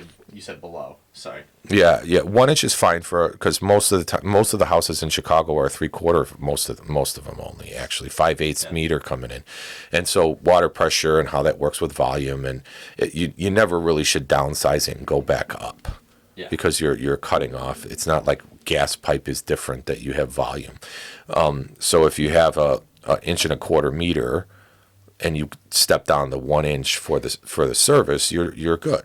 That, and then water pressure in Chicago has a lot to do with the galvanized pipe and calcification, and a lot of times you can isolate where the main problem is. It's always going to be on the hot side. You get rid of some of the elbows on the horizontals, and you could really help alleviate a lot of those pressure issues without changing all the pipes in the house. But She's at the point where she's like, we're doing it now because we're doing the rest of the house. then it's worth doing for It's sure. just like she knows it's gonna cost money, but it's like, you know what? It's peace of mind. But I get what you're saying. Yeah, I just have two whole house filters that are just 1 inch inlets with the larger the 6 inch filters, and I have one sediment filter, one carbon filter, and that's better than nothing for sure. And I didn't when you get into well systems and different things, it could get more complicated because there's salt systems and salt water softeners, and then you can't really be watering your lawn with softened water because that's salt. So now you're killing all your vegetation. So you have to isolate your outside hose bibs.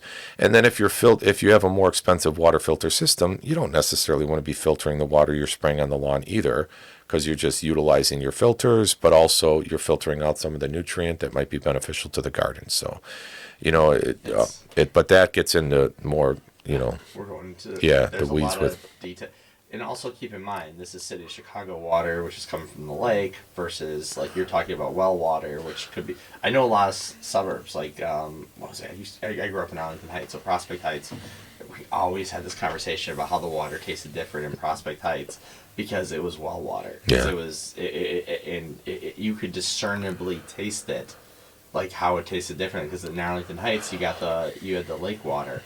In Prospect Heights, they never switched, so it was all well water, and it tasted very different. And you would know the difference if you go back and forth. So it's just something to be aware of. Yeah, and you could test it yourself. You could do free samples at the county, or you could pay out of pocket to have more advanced tests done if you're concerned about it. But it's worth being aware. That's all.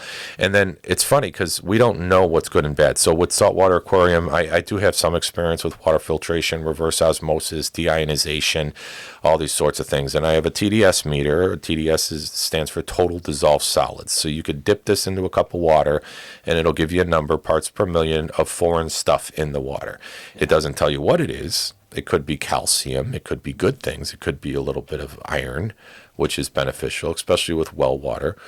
Or it could be arsenic. It could be lead. It could be whatever.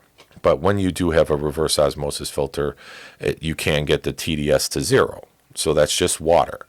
But there is some talk about nutrients and electrolytes and some things that should be in water. So it's funny, there was an episode on that Efren and that other, what's the guy's name? They run around the world searching for miracle foods kind of thing in the jungle and these different fruits and different things. So there was one episode where very healthy kind of thing, but there's a guy that's actually calls himself like a sommelier or whatever it's called for wine. He does that for water. And so they did this whole episode on where he brought natural spring waters in from various places around the world. Yeah. And then how they taste different, right? Some might have some sulfur taste to them, which might not be pleasant to some people. Yeah. But the sulfur springs in like the Nordic regions that claim that could be very beneficial. So we'd have to do studies on this stuff. We don't really know what's great and what's not. But some of the waters actually were testing. He started off with 150 parts per million, then went to 500, then 1,200. Then he had some that were in excess of 30,000 parts per million of stuff in this water. But again, if it's coming from a natural spring, It's a little bit different. you know, what is that stuff? You don't Yeah, really know. so my aunt just went to Iceland, and I was looking at this because like Iceland and like I think it was there's some other country, but they have some of the people, some of there have some of the best skin ever because they all do the natural springs, and they're doing that, and they're doing the ice baths and everything like that, and it's just the combination of that, and probably there's something in the water as well, but it makes their skin glow, it makes them feel better, they're healthier. And that's partly because of the water. So Right. It's a big deal. Yeah, it's an essential. I had a friend that had a saltwater aquarium that was on a well, and he didn't do like reverse osmosis because there's so much sediment in that water, Yeah. and you really clog the filters up very quickly, and so he didn't bother. And people are like, you can't do that. Like the main problem is like nitrates and fertilizers and phosphates that create algae, right? Because they feed off that. It's almost like putting Miracle Grow in your tank, which you don't want.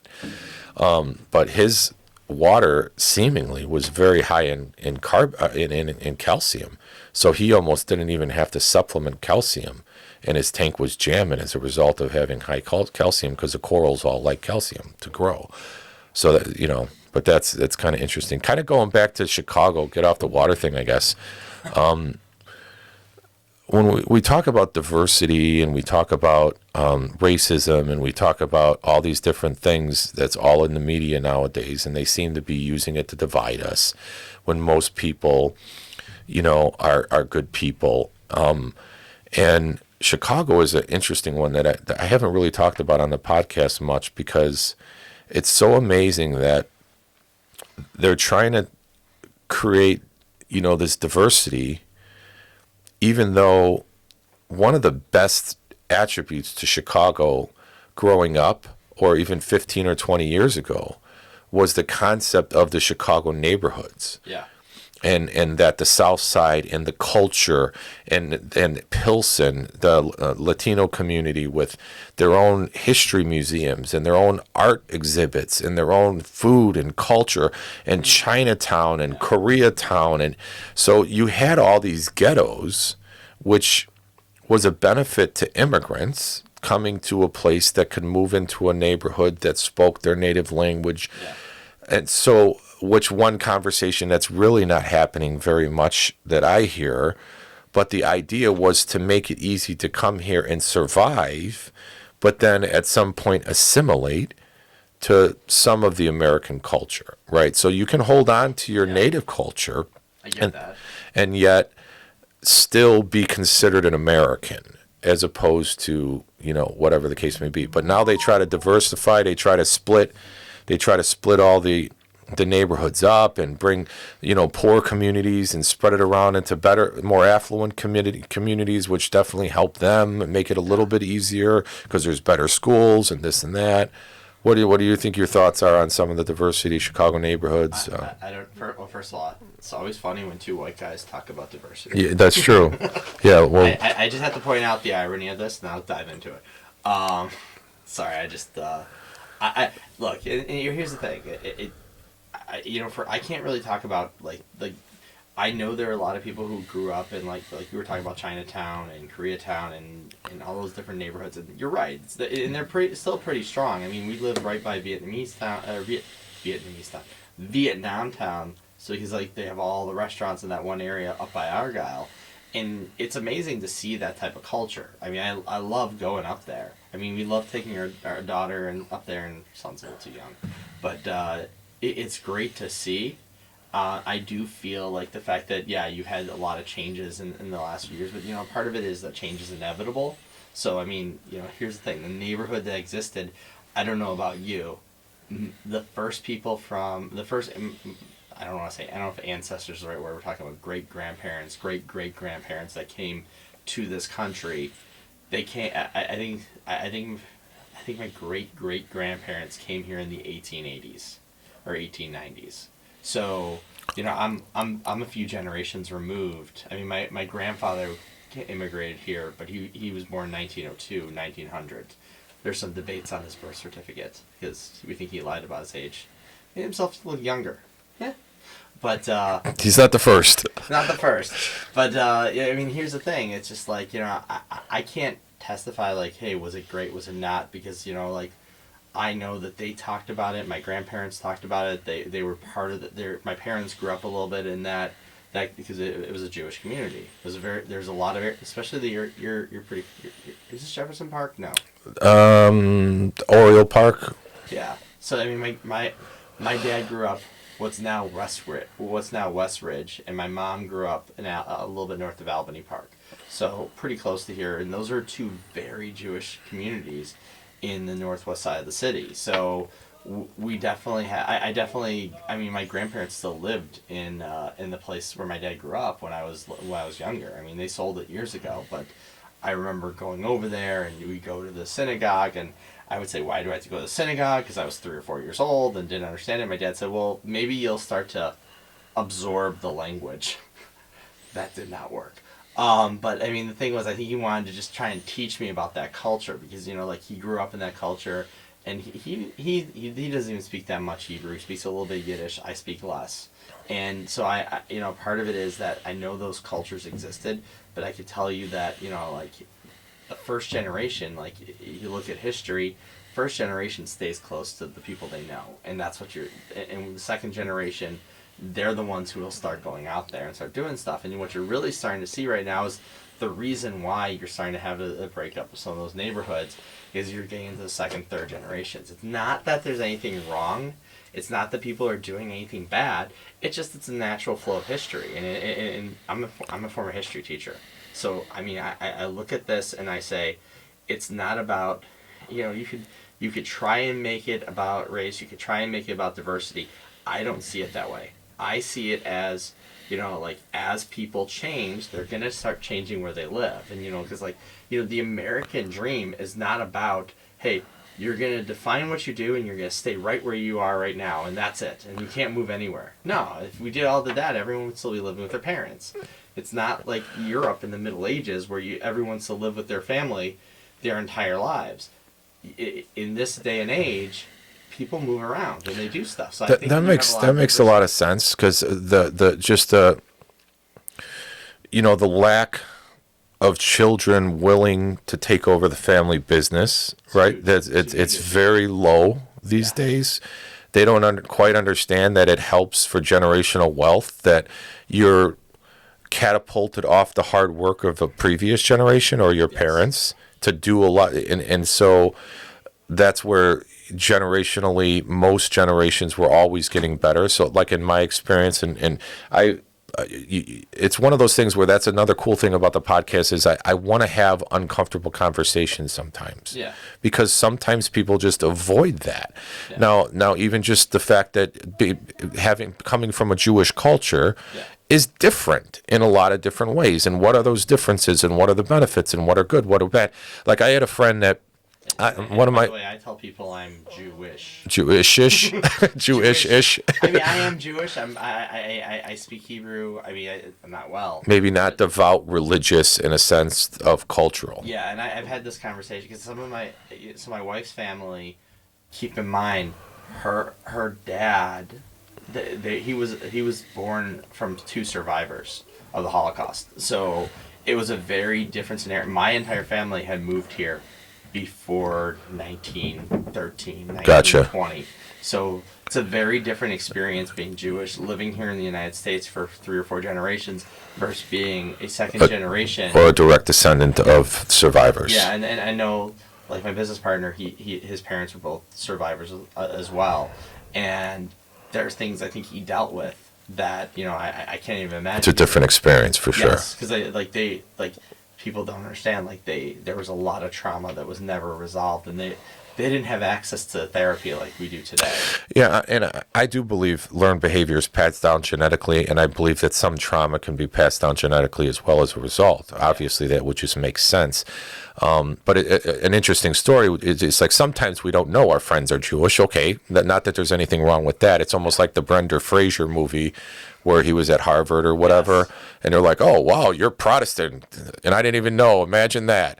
I remember watching that movie and thinking, oh, I'm really excited to be Jewish. But it's a great flick for sure, and there's discrimination and racism and religiousism, or whatever we call discrimination or religious discrimination, and that's something that's part of the history. There's no question about that, and that's why, like, even sometimes today it seems people are tentative.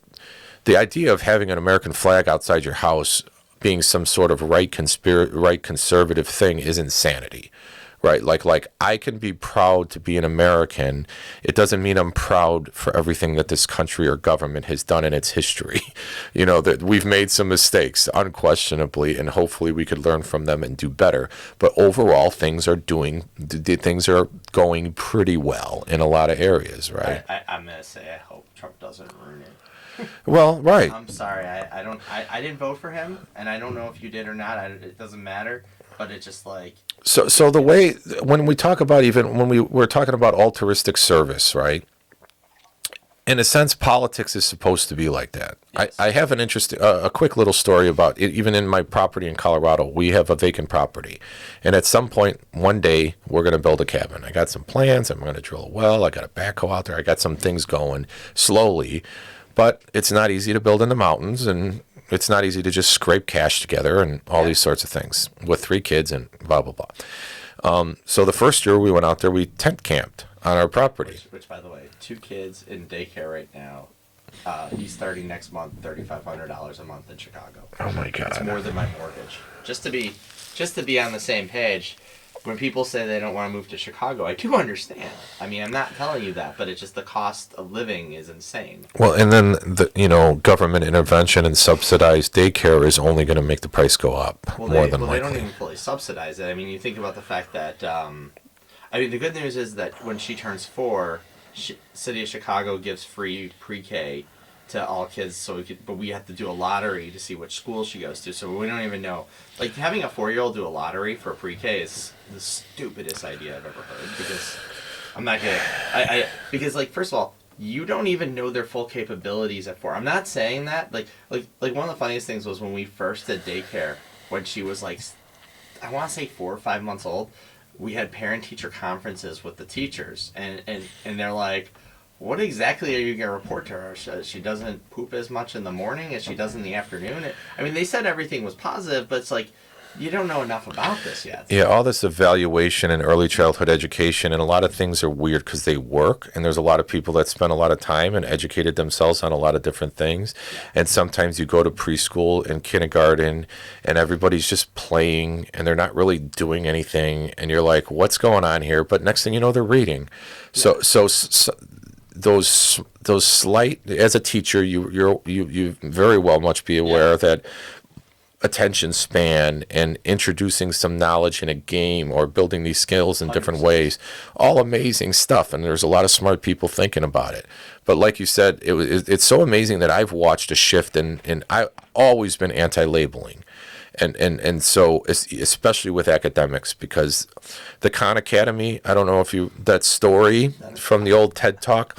So the story is real quick is he went to some family reunion in Atlanta or something. He was from California, and this was when YouTube was just coming out.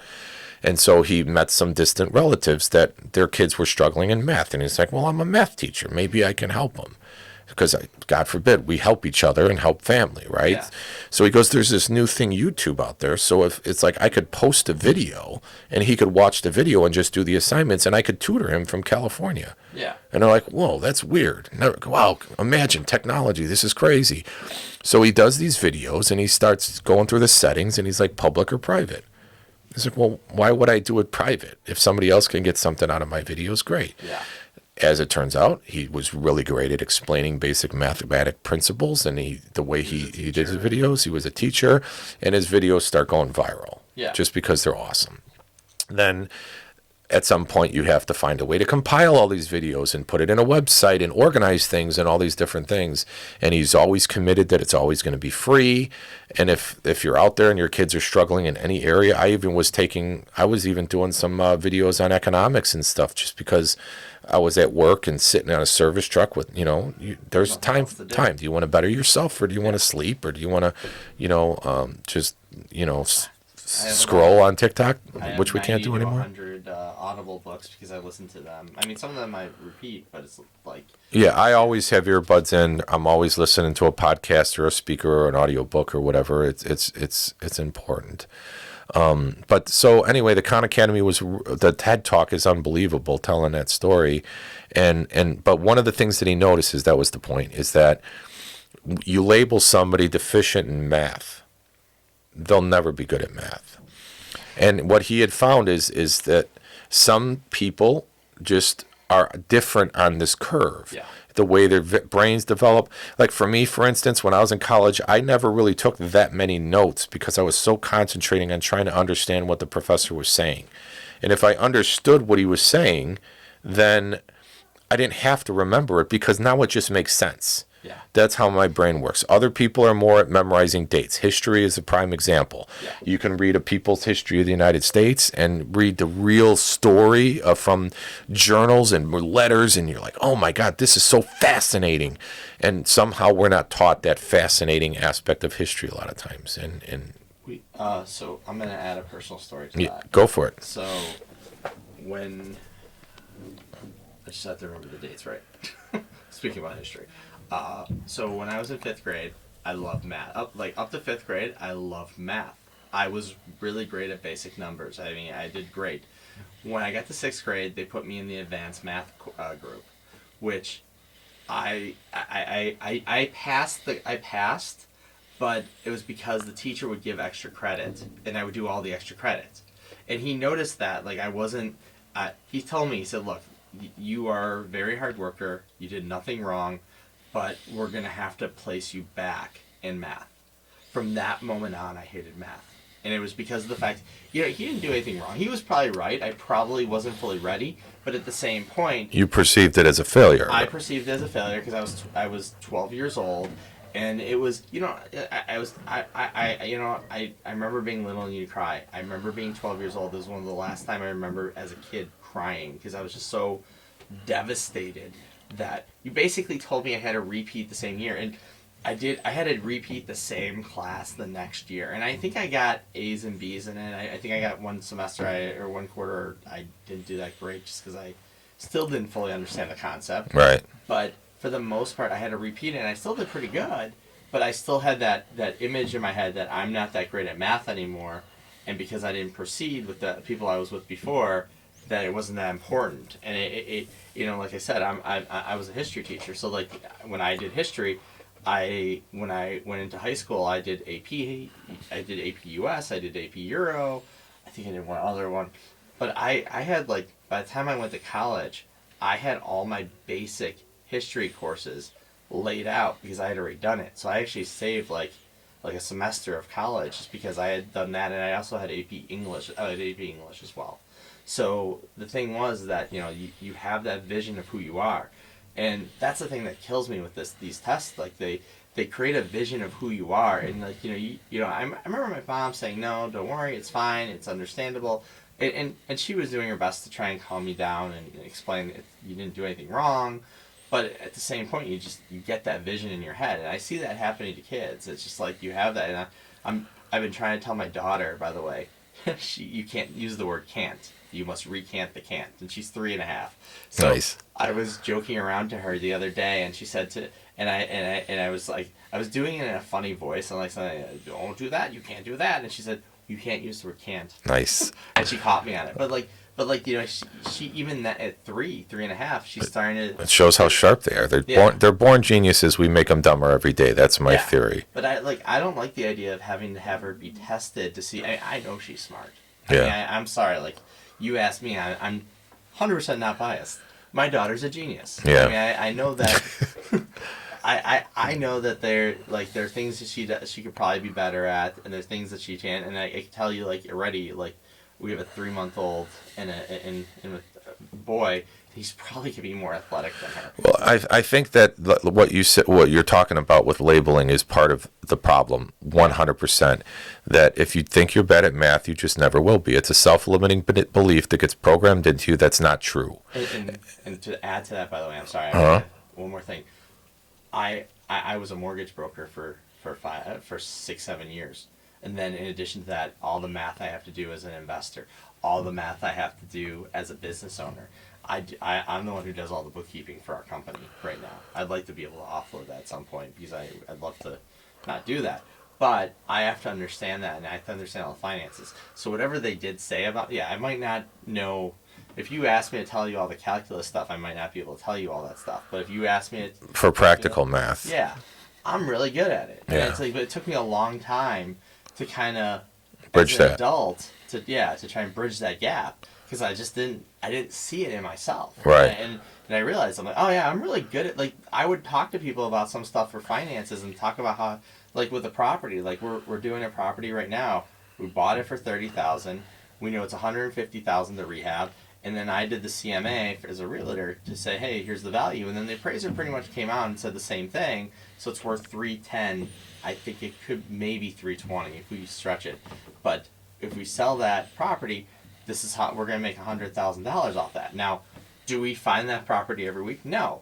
But like, we know how to do the numbers on that. And my partner and I, we bought that property in less than a month. We had a rush to get financing because he put the contract in place before we had the financing. So we had a rush to do it, but we had to basically make the decision that day. And we're on the phone going back and forth with numbers on what everything costs. And like for us, when we do it for a client, we have to write out a full proposal for our contracting company. But for the two of us, like, that was one of the biggest challenges when we started the contracting company, because the two of us would sit there and say, HVAC is this, electrical is this, plumbing is this. Don't forget the permit. Then you have to do drywall. Then you have to do painting. Then you have to do insulation. And then we go through the costs and we'll figure it out. And then, oh wait, this needs a porch. So that's gonna be another $15,000 to $20,000. So you guys could, but you obviously you could just like do a shared Google sheet and then people enter the numbers and then everybody gets to look at it. Yes. Which is probably the easiest way. I actually have a friend, Paul, that we'll grab coffee or something sometime because we were talking about doing a few more things and he's got a little bit of time on his hand and he's a freak when it comes to account. He is a CPA and with spreadsheets and data analysis and stuff. So it's like, if that's something that can fill in a gap and free up some time, because like, even when we were talking about the time, but before, it's like whether we're doing our own tile work or whether if we can generate more income by doing other things, then only makes sense to outsource certain things. That's just smart business and efficiency and management. But when we were, I'm not a licensed electrician. I'm not a licensed plumber or a HVAC. Truthfully, you don't want me doing any of that. Right? Yeah, for sure. I'm just being like, look, we have guys who are amazing at doing that. Like, one of the things I had struggled with the idea of signing a general contracting company. I'm like, well, I'm not licensed at anything. You don't need to be, you right? Don't need to be. Well, general contractor, you have to be licensed. But at the same point, like, but I had the guys who could do it. And that was the thing. It's like, I know where to find those people because I've worked in this industry and I've done that and I had the right people. So, that's one of the things. It's like, it actually was kind of one of the most interesting because when I did the marketing, I did a lot of stuff myself. Right. I was the copywriter. I was a social media person. And that was one of the problems with my business. It only grew as far as I could grow because I couldn't find people that I liked to hire on that would work. Yeah, managing a team and growing. These are some of the things, regardless of what people think of Elon Musk or some of these people that accomplish massive tasks. They're not doing most of the work. Okay, whatever. But somebody's got to facilitate that. Somebody's got to find the greatest people to do these tasks and stuff and to really achieve things and to grow. But just to close the loop on the labeling thing, like with the Khan Academy thing, they were documenting now that there's a website now, and then you take tests on the website, and then you have to get X amount right in this area before you move on to the next section. And time on page is all tracked with websites in Google. So now you have all this additional data with how long has he taken to answer this question. And then you can have all the students in the same class doing the same work. And then they're like, okay, so now you could say, well, Tommy's kind of struggling in this area, but Mary and Joey are really doing great on it. So maybe we could team them up in a little classroom assignment and they can help each other. And then so you'll get the negative people. Oh, so you want the kids teaching each other instead of the teacher? 100%. Like, yes, sometimes the teacher the way they're explaining it just needs a different perspective. And then all of a sudden something clicks. And now this kid that was definitely going to be put in a remedial math class is now skyrocketing and is above everybody else because he's confused at the process. Then he understands the process and he'll never forget it. These other kids might just be good at memorizing equations and memorizing why things work or their multiplication tables. And so they can do the work, but they don't really have a grasp and an understanding of the process. And so he's actually more advanced, even though he's testing lower. And that happens a lot. It happens a lot. And by the way, that like one of the as someone who has a master's in education, I could tell you one of the greatest advances in education right now in education theory is having there's different levels of understanding. It's Howard Gardner or Robert Gardner. I think it's whatever it is. I can't remember. Multiple Intelligences. If you ever read that, but it's a genius book, and I've referenced it in multiple different ways of using it. When I was in marketing, I talked about it a lot. And one of the things that is amazing about it is when you hear something, you understand maybe 17% of it. When you see something, you get I think it's 30%. When you hear it and see it and you can interact with it, you get 50 or 60. But when you teach it, you remember 90%. And that's one of the things, the reason why teachers are so much better at a lot of topics than their students, they're the ones teaching it. So not only one, do you have to prepare the lesson, but also in addition to preparing the lesson, you then have to teach it and re-explain it to people. So you have to think about how do we make this more accessible to our students so they'll understand it.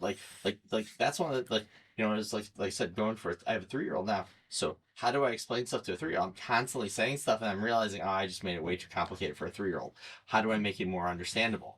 And it's just you have to go back. So it's you understand more because of the fact that you taught it. Having students teach each other is actually one of the most proven ways to help them learn how to understand the topic. Because they're coming from where they're coming from equal ground. And you lose that power of authority that might be intimidating too. And, there's a million things we could see how that should work better. There's definitely a lot of psychology involved. Yeah. And the student, but on the flip side of that, the student is always better than the teacher, right? And why is that? Well, it's because once that student teaches, right, now he's going to become better than the teacher in a sense that he knows what the teacher knows, but then he also brings all his experiences into the mix too. So it's really incredible, and just learning, education, all those sorts of things. It's so one question I guess that comes to mind is, as a history teacher and I would assume a lover of history, of course, why do you like history so much? And is your brain the brain type that it comes easy to memorize dates, or are you more interested in the story? Because obviously through evolution, the storytelling was a way for people to remember stuff through allegories or through whatever sorts of processes of remembering stories that are fun. My brain is more of you tell me a good story and I'll never forget it. I always joke I'm full of more useless information than anybody, and I usually could recall that I could usually recall that useless information much easier than a certain equation that I memorized or something along those lines. So how does your brain process work, and what do you like so much about history? So, okay, so there's two. When I was younger, I would say it's definitely more the dates. Because I remember doing when I was 15, I was in a history class, and this is before I took the AP one. So this is one of the they had me in a regular general world history course, and the teacher before every test would do to help get kids extra credit, they would allow us to do teams. So we would do a little quiz bowl beforehand, and all the kids wanted to be on my team because that meant that I would just answer all the questions. Actually, I did Scholastic Bowl because I was the history person, and I remember there was even some times where I answered the question before the guy finished because it was he mentioned one word, and I'm like, "Oh, you're talking about this." Yeah. I remember it was the War of 1812 or something like that in Europe or something. I don't remember that anymore. Yeah. So trivia is one form of. Yeah, but I will say as I get older, it's definitely the story because even doing general contracting, I'm tying it back to that because we deal with a lot of older houses because it's the city of Chicago, and a lot of these are Victorian. There are a lot of, and for me, I walk through a house and it's in damaged condition, and I could show you some of the pictures. Some of these properties are just in horrible condition, And it's like I try and picture who lived there. I try and picture what their life was like in there. I try and even just like see, hey, this is what like. First of all, like if this is the layout of the house, what type of family do you think would live here? I mean, who would be able to live there? Because like if you have a 2 bedroom, 1 bath apartment, it's a very different scenario that, or even we've done 2 bedroom, 1 bath houses, which are interesting. And it's very different than a 5 bed. Like we have some rentals that are 5 bedroom, 2 bath, or 5 bedroom, 3 bath, and those are very different types of families. No Very different question. structures. I mean, ideally, you're not going to have the same number of people in each but back in the day, you could have had 10 people, and I've seen places where like you go in and they have curtains in one room Yeah. because they're dividing the room into like half or three. Well, my first house in by Harlem and Addison, we had bunk beds in our living room, Yes. and then we had the nursery because it really was only a 2 bedroom, 1.5 bath.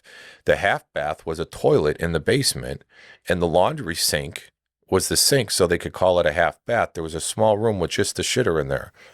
And so, Yes. so that's that 10 grand that I invested because I put a corner shower unit in there and a sink and a bathroom, and then I had a fish room, and I did underground plumbing and fixed everything there. But the point being is that it was a predominantly Italian neighborhood, Yeah. and I guarantee there were 6 kids living in that house that we couldn't seem to find enough space for. So now in this, consumer world that we live in with hyper consumerism and everything else, we think we need 5,000 square feet or 3,000 square feet per kid. And it's just absolutely not the case, So we moved from that house to this house. My wife and I are debating because I have the Honda CR-V. I don't know if you saw it when I came in. Uh-huh. It's I think it's fine. We're almost paid off on that car. So like I think end of this year, beginning of next year, it should be paid off. And to me, the greatest thing in the world is when you pay off a car because then you could drive it around for 8 years. You pay for some maintenance or whatever it is, and you say like I've had 3 cars since I graduated college. The first one only lasted 7 years, and that was because it had a complete engine breakdown. And that was buying new, you're saying? Yeah, buying new. Okay. I bought a Honda Civic that I had for 13 years, 14 years, something like that. And my wife and I had got to the point where it's just like we kept fixing stuff, and there was it was end of life. And we're like we came back from Geneva, Illinois for a trip for the two of us. This is before we had kids. And it was 95 degrees and the air conditioning in the car broke, and I kind of broke down. I said, let's buy the car. Let's buy a new car. And so this is we're on the third car right now. We've had it for 4 or 5 years. But it's I'm telling you, like, I love the feeling of like you have a car and it's paid off and then you don't have to worry about it. It's just there's a little bit of relaxation in knowing that. Like, Yeah. same thing if you have a house that like is paid off. It's just Well, just as without being a financial planner or helping somebody financially, if you can have the discipline of knowing that this car payment that no longer exists should be directly put into something worthwhile, whether it's paying down debt or whether it's saving up for an investment property or something along those lines. Because, that's where the, 20% to God, or 20% to savings, 10% to God, live off the rest. yeah. The Richest Man in Babylon. Yeah. Some of these books that are just mind blowing about how simple it is to gather wealth, regardless of if you're making minimum wage or whether you're a CEO. And I will tell you, my wife and her family are like, well, you need to get a bigger car because we have 2 kids now. And I'm like, why? There's a seat for each kid, and because there's only a little space in the middle, so if we can't bring other people in. I said, well, that's not my problem. Yeah. Like for the 2 to 3 times a year where like her mom is in town right now, so it's like we wanna. She can't really fit in there that well, and I'm like, so my wife will sit back there. But you have 3, right? 2. I thought you had a third. Okay. No, I was good with 1, and I was told that was incorrect. Okay, I agree. We have a boy and a girl. We're good. 2.2 population decline. So we had 3 because we want to be above the curve. But we have 2. I figured, boy and girl, 100% fine. That's all. That's beautiful. That's all you need. I'm like, I don't need to keep going. Like I know someone I was talking to has like 4 girls, and they're debating if they're.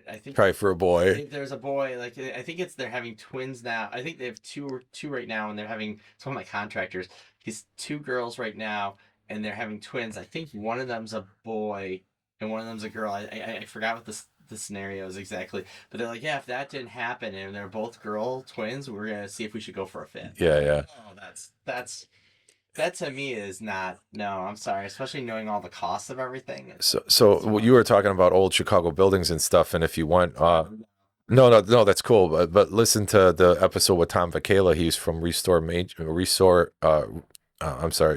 Masonry, Okay. is a pretty big company in Chicago that does a lot of brickwork and masonry. But he was talking a lot about the older buildings and the different styles and how those. It's character. It's wonderful. Whenever you could save a little bit of that old part of the house. I mean, there's some that just it's too broken down. Yeah, But if you could save a little bit of that old place and put it in the new, it makes it so much better. 'Cause yeah. it gives it a little pop, especially when you go to sell it. We And talked about that too, just because cheap construction and box on house and cinder block and my cinder block house. just all this sorts of that's how we did it in in the old country and all this other stuff and box on house I call it when they do second story additions that just look horrible because there's no character. Yeah. So even just one extra peak or one something, like put something, do something, and that's what we talked to, like the construction of the old days when a little bit of limestone, a little bit of break pattern, a little bit of something instead And I do of nothing. understand where the cost for that now. Yeah, it's prohibitively expensive than they were. But like here's the thing: even if you don't do it right away, if you build the second edition, if you're planning on living there, at some point You could make an prep for investment in that. Yeah, it Yeah, doesn't have to be. I understand if like your budget's 150 and that second floor costs 150 and that's it, and you're like, okay, I just don't have the budget right now. But if you're living there, maybe in a year, maybe in 5 years, whatever it is, make it pop a little bit more. Because you're right, it's you could definitely tell the difference between new and old, and I understand it's not where you can't go back in time, but it's like at the same point there are differences in the quality there, and you could definitely tell. Like sometimes you go into those properties and the foundation is still great because yeah, they built it so well. yeah. And then like that initial plan of putting a second story addition on that house, I still own that house. And when I did the downstairs and redid all the water lines, I ran chases up for the second story addition. I ran a home run for the electric for the second story addition. I insulated. It's okay. I insulated the floor and I screwed down 3/4 inch plywood decking on the whole attic, Yeah. so it's all tight and it's ready for just walls. So that it's like prepped Yeah. for the second story addition, which would save you a lot of time as long as Doing stuff in phases if you need to. Yeah. I understand like the cost of stuff is prohibitively more expensive than it was even 3 to 4 years ago. Yeah, COVID definitely changed a lot of the pricing structures because the supply and demand is not what no it was. question. I mean, Yeah, we run into that all the time because like we're helping some investors on the south side right now, and we've been working on we're working on one of their units, and we had to pause because they had an issue with their commercial unit below it. But we were basically every month we were doing a little bit here, a little bit there.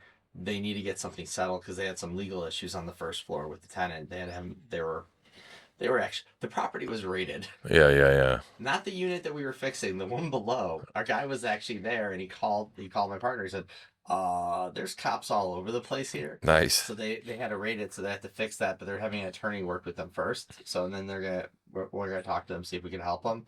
But it's on pause. But like, we're doing a little bit every month, and that's the thing. It's just like it's okay if you can't do it all at once. I get that. Yeah, I mean, if you're living there, it's a little bit different because there's some people like, look, if we're living there, you need to fix it in like a day or 2 days because there's a bathroom or something like that. But if you could delay it over time, it definitely makes a difference. yeah, no doubt. So I guess we did get a little separated from the history thing. Yeah. So So the history, in what? terms of what you were talking about, the stories. Yeah. I definitely love the stories. I mean, like I don't know if you ever read it. I wrote Startup Gap. And I wrote it a few years after. I think that's the one that I think that's the one that I contributed to for. Was it? There was Okay. one. Well, one of them was for overcoming obstacles. Was the chapter, I think that might have been Startup Gap. but the startup gap premise, if for those that don't know, I mean that was fascinating because, you can explain it better, I'm sure. But my take on it was that you really took an interest in the area in between great things happening. Yes. So from the inception of the idea to making ideas happen is a great book. There's a lot of different things and tools that people use for categorizing and making and persevering and determination and failing and get doors slammed in their face and continuing Yeah. and then things start working on and then they get an episode on cribs or something and then bam, next thing you know they're super successful. Yes. And everybody's like, oh, he got lucky. That's exactly what the thing that we had the conversation about. It's so I interviewed about 20 people, and I need to go back to this book at some point because I need to edit it because I did do a good job. Or a follow up even. Yeah. Where are they today? That'd be another one as well. I would love to have a conversation with some of them because I know one of the people I interviewed, they were on Shark Tank. I don't think they got a deal, but I actually ended up watching that episode of Shark Tank a few years ago. It was interesting. But the thing that's kind of cool about this, and it's like, you're like you said, I had a conversation with was it Joel Com? I think I'm saying his name wrong. Man, I'm bad with names, just like you said. Yeah. It's so I had a conversation with Joel, and he's a digital marketing guy. We were very similar, really great guy. He actually grew up in the North Shore somewhere. And one of the things is that he was talking about was, look, I started doing my business in the 90s and I had no money coming in. He had a moment similar to me where he had like $1.50 in his account at one point, and I had that also where a homeless man came up to me and I had like $1.75 in my account, and he said, "Can you give me 50 cents?" And I'm like, I don't want to give you a third of my net worth. I mean, that's how broke I was at the time. Yeah. It was after I had to get rid of all my real estate properties, and I still hadn't built up my business. And I ended up at one point volunteering at a community kitchen to help to try and give back. But in terms of going back to this, the first startup gap is he was talking about how he had no money, and at one point eventually he was working, and someone in Japan called him randomly because he was about to give up, and they said, "Look, we'll pay you to write content for us." And this is at the beginning of the content revolution. So this is like the late 90s. And he said, "Okay, great. How much do you want to pay me for that?" And then I think it was like $4,000 a month, which at that time was very significant for someone who had no money. And it was enough to pay his bills, so he was able to continue working. And he started developing, I know he started doing Google ads and everything else. And I think he made a few $1,000,000 off of that. And whatever the case is, but it's like he had that one moment which saved him, and he was able to continue doing that. And that's one of the things that's so cool, is because a lot of the times people think like, hey, you are successful and you're great, and like look at Elon Musk. Everyone looks at him right now. Well, he's Elon Musk. No, Elon Musk basically lived in a house with his brother for like a year or two, starting, what was it, eZip or whatever the first one they tried to do. Mm-hmm. I know it was something with a zip. But He ended up selling his house. He might not even own a house right now. he doesn't own a house. Yeah. He sold all of his houses, so Just so he doesn't have an income and you don't pay no taxes. You get people that are all negative and stuff. But he basically, when he was starting, they worked, him and his brother. They lived out of their house and they basically worked there. And all they did for 18 hours a day for a year, 2 years, was code. And they coded that first project together. And this is in the mid 90s. They sold that. And then he needed another project. Now he had millions of dollars. Now, by the way, you have millions of dollars. You're in your 20s. You could do whatever you want in life. It puts you a step ahead for sure. Yeah, so having a little capital to burn. I mean, but people didn't really know who he was at that point still. So what does he go and do? He decides to start a payment processing company called PayPal. Mm-hmm. And PayPal obviously sold for billions of dollars. Now, at that point, you're talking about someone in their 30s with $1 billion or I think it was a few hundred million. He didn't get all of it, but he had a few $100 million in his account.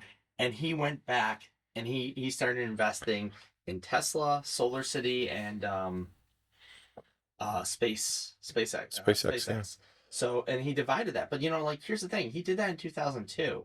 I don't remember hearing about Tesla until 2008, 2009. And even then, it wasn't something that was very common because only a few people had it. It wasn't really until you start getting to 2015, 2016 that Tesla started even beginning to get value. And now you talk about the fact he's the richest man in the world.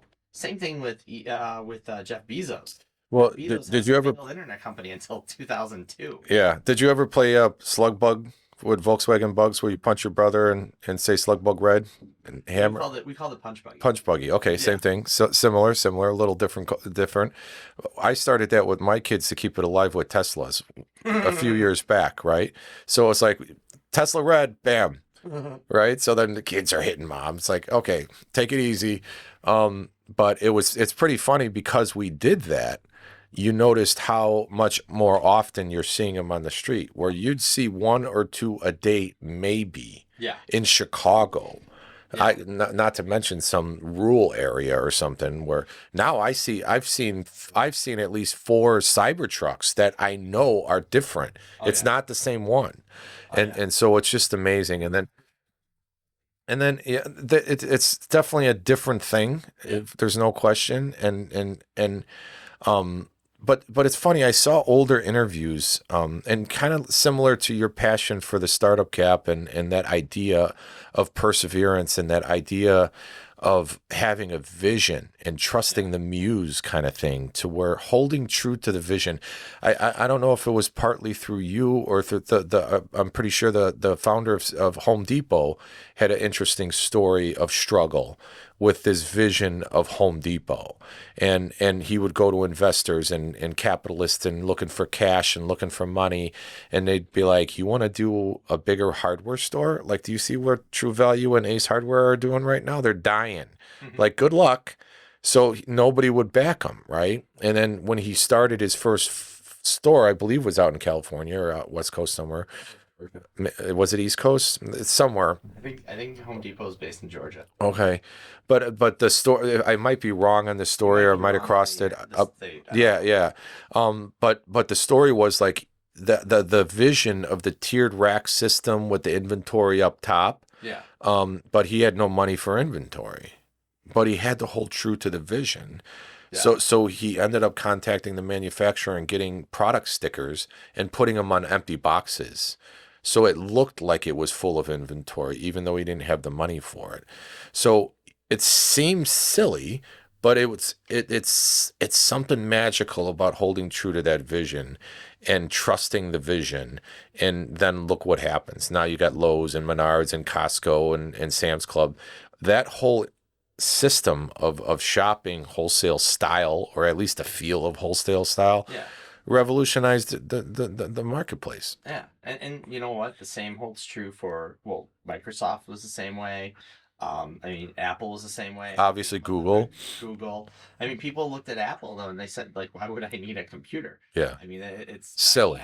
It's silly, but you know what? And even Walmart. I mean, you hear the story about like Sam Walton now who started Walmart, and the idea was basically we're gonna put Walmarts in rural locations. And people are like, why would you go to a rural location when everyone's moving out of the rural location? But the thing was, no one else had anything there. By the time Kmart, by the time what was the penny, the dime stores, like the dollar stores. Yeah, the dollar stores like Benjamin Franklin type places. By the time they realized what was happening, he was so dominant that they couldn't catch up. I mean, he basically took over rural areas, and then once that was done, he went into the suburbs, and now that you have stuff in the city and stuff like that. I mean, so some of those marketing tactics we could talk about. That's almost a whole nother podcast, because there's some evil that happened there, and then obviously union but it's funny because like Kmart was union, and Kmart had all if people remember history, when they first came out and they were just crushing it, doing it bigger, doing it better than everybody. Being able to save because they're buying in bulk and have these advantages that smaller places didn't have, and they're killing Main Street, they're killing the mom and pop shop, they're doing all this sorts of thing, and it was like they were the big bad demon then, even though they were union. And then Walmart comes across and they do it even bigger and better than them. So it's like, at some point, how much can you criticize them, but then again, there was other tactics that, weren't great. But to go back to the Elon Musk, to watch some of these interviews and see how everybody said he's crazy on everything he's ever done. And he did it anyway. And when you hear him say that, and you hear these long form interviews that he had that were even before podcasting, I'm like, you're crazy if you don't let your kids listen to this guy talk, because it's encouraging. I have a whole bunch of theories on Elon Musk. I'm not. There's a lot, yeah. There's a lot of good that he's done. There's a lot of things that lately I'm just. Well, one, I besides for the tax benefits, I don't understand why he supported Trump, but that's a whole different story. I think it was more about the freedom of speech aspect of censorship that he does feel could be the end of democracy or the American way of life. And the Democrats weren't going to be the ones that get behind that. Quick pause. Yeah. I have to get going soon. Cool. We'll wrap it up very soon. We got obviously more than enough. So. To your point, yeah. No, I get. Look, I get. Kamala Harris had some issues with some of the things that she was saying. I fully understand that there are also problems with switching from Biden to Kamala Harris, because I know that like that seemed very wonky, especially when you're talking about how Trump is killing democracy. And then they kind of went to the democratic process. I mean, that said, Trump kind of forced the issue, and he kind of got bit. He got lucky because he could have gotten bitten in the butt by that, because he was the one who basically said Biden should be running. So Biden said, "Okay, I'm not going to run." So yeah, it was almost like a dare. Yeah. In a sense, right? So if you back up the history a little bit before that, it's funny that there wasn't a politician on the planet that would even mention immigration, because it was too much of a controversial issue. Yeah. Right? It was death, political suicide. Don't even talk about it. And so when you get this crazy person that comes out and starts talking about things he's not supposed to talk about because he just wants to get things fixed that he thinks should be fixed, it started a conversation that would not be here today had he not came on the scene. It's possible, but I don't think anything he does is to help America. I think it's he does everything because it benefits him, but he knows if he says stuff to a certain percentage of Americans, they'll agree, because common sense wise says that immigrants don't provide value. The reality is, if you look at the numbers, immigrants provide more in tax dollars than they actually take. Yeah, there's a lot of articles that are kind of sprayed out in a few different ways on that issue, and so one thing, like your countryman Ben Shapiro, but he had a take on an interesting way that he talked about the history of immigration, right? So, we're all immigrants unless you're Native American. Okay, yes, there's truth to that. And a lot of poor people came here struggling, looking for better opportunity, Irish during the potato famine, all these different phases of the WAPs, the without passport Italians that came through, so all that happened. But they all came through Ellis Island. They all came through the gate and put their name on a list. That's different than swimming through a river. So that's one point. Okay, so yes and no, like to be screened or to have a background check or to know who they are. I understand that they don't know who they are, but you know what? They wouldn't be coming here if they weren't facing some type of hardship in their life. Now, I'm not saying you should let in everybody, and I understand why you have to have limits, but I will say that, look, if someone's crossing the border with their kids and they're coming from a country where there's a war there and they had to cross all of Mexico to get there, which a lot of these people, they're coming from famine, they were coming from war, they're coming from poverty, they're coming from tyranny, then they're coming to this country because they're in desperate straits. Yes. And the thing is, we can't demonize people who are already struggling. That's the thing that annoys me. It's not...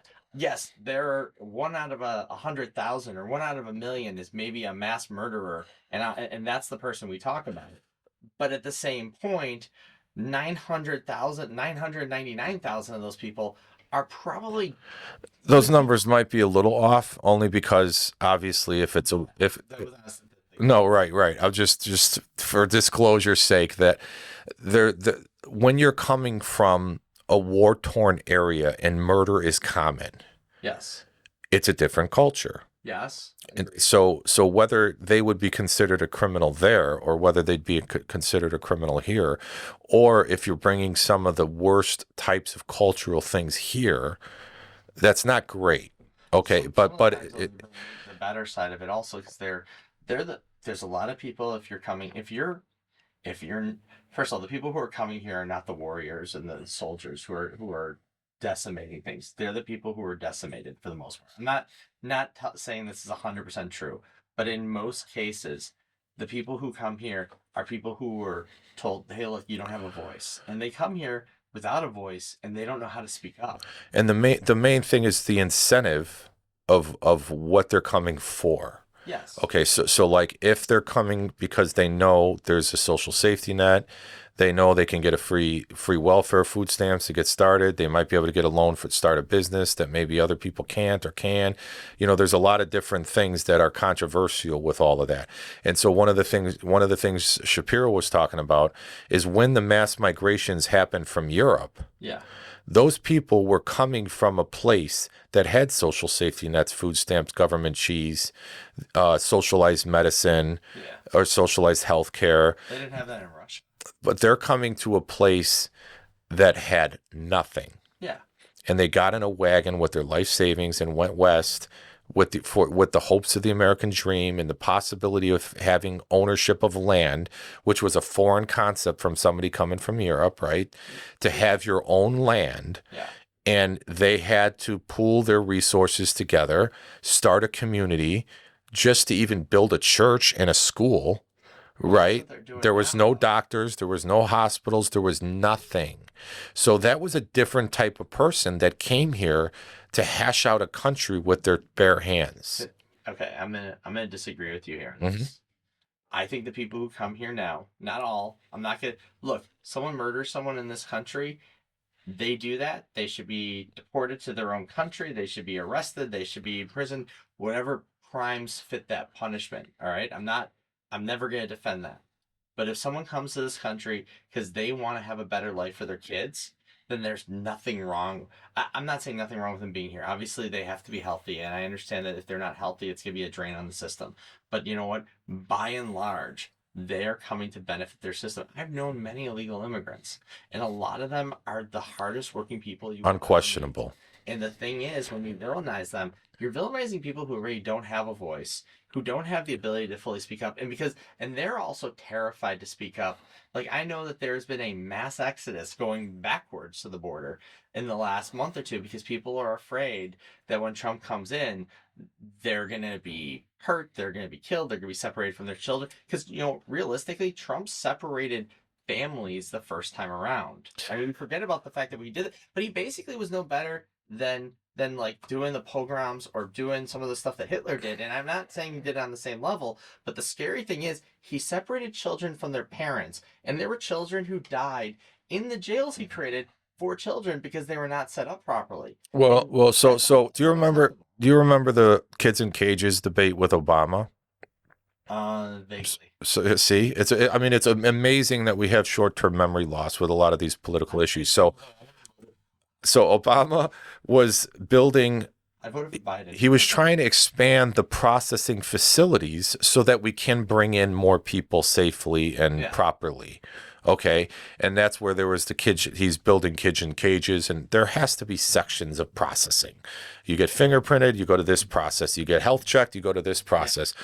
So you're going to be sitting in a caged room or some sort of divider. A fence is the cheapest. A chain link fence is the cheapest way to separate a room or whatever. But the point is that the fact that you divide kids from their parents. Well, that's where sometimes there are some complications with that, especially,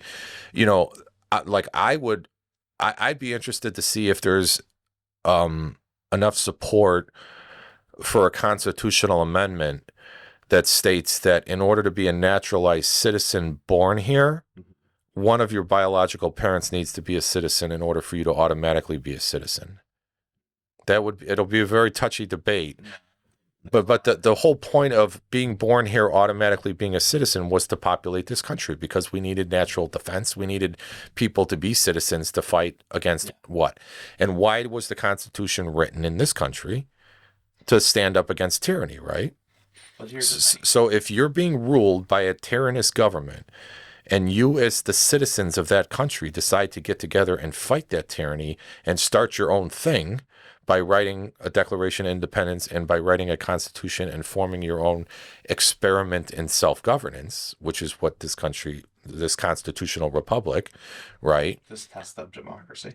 Well, test of democracy. It's interesting how we would term that, because it is a constitutional republic. It's not really it's not populism. It's not democracy per se. So populism, everybody seems to be against, and yet everybody thinks their voice should count. But yeah, it's cool. So that's could be into a long form debate on some of on the actual citizenship or whatnot. But at some point, if you're living in a country that's messed up, do you have an obligation to stand together and fight against that system and make a better place for yourself? And if you should try to do that, or maybe we can assist people with that in some ways, not necessarily the same ways we're assisting Ukraine or different areas like that. Because let's go into 2021. They tried to do a revolution because of the fact that they didn't like what happened with the election. Who's they? The maggots who tried to invade Congress. Okay. They didn't like the election result. By the way, there was no evidence whatsoever of any fraud. Multiple checks on this. Multiple checks. And by the way, you have recordings between Donald Trump and the Secretary of State of Georgia, who is a Republican, where he's saying, change the numbers, and the guy's saying no. Yeah. And he basically... I'm sorry. After that, how and I'm sorry, I might be lumping you in because I don't know what you voted for. After that, I don't understand how anyone in this country could vote. And my mother-in-law voted for him. I know my aunt and uncle. My uncle called me after the election this last year, and he said, "Hey, I'm gonna get you an honorary Trump watch the day after the election."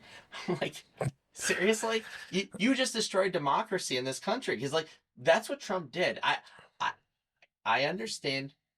Like, if you flip side, you were talking about, I understand why people voted for him. Because you know what? Kamala Harris was probably not the best choice. I mean, I think there are better Democratic choices than her. That said, voting for that man is an absolute horrible thing that's happening to democracy. And that's what I don't like, is that I think he is the worst person in history for that job. And he proved it last time by not even telling people about COVID and denying it for 3 months and letting it get out of control to the point where we had to do the shutdown.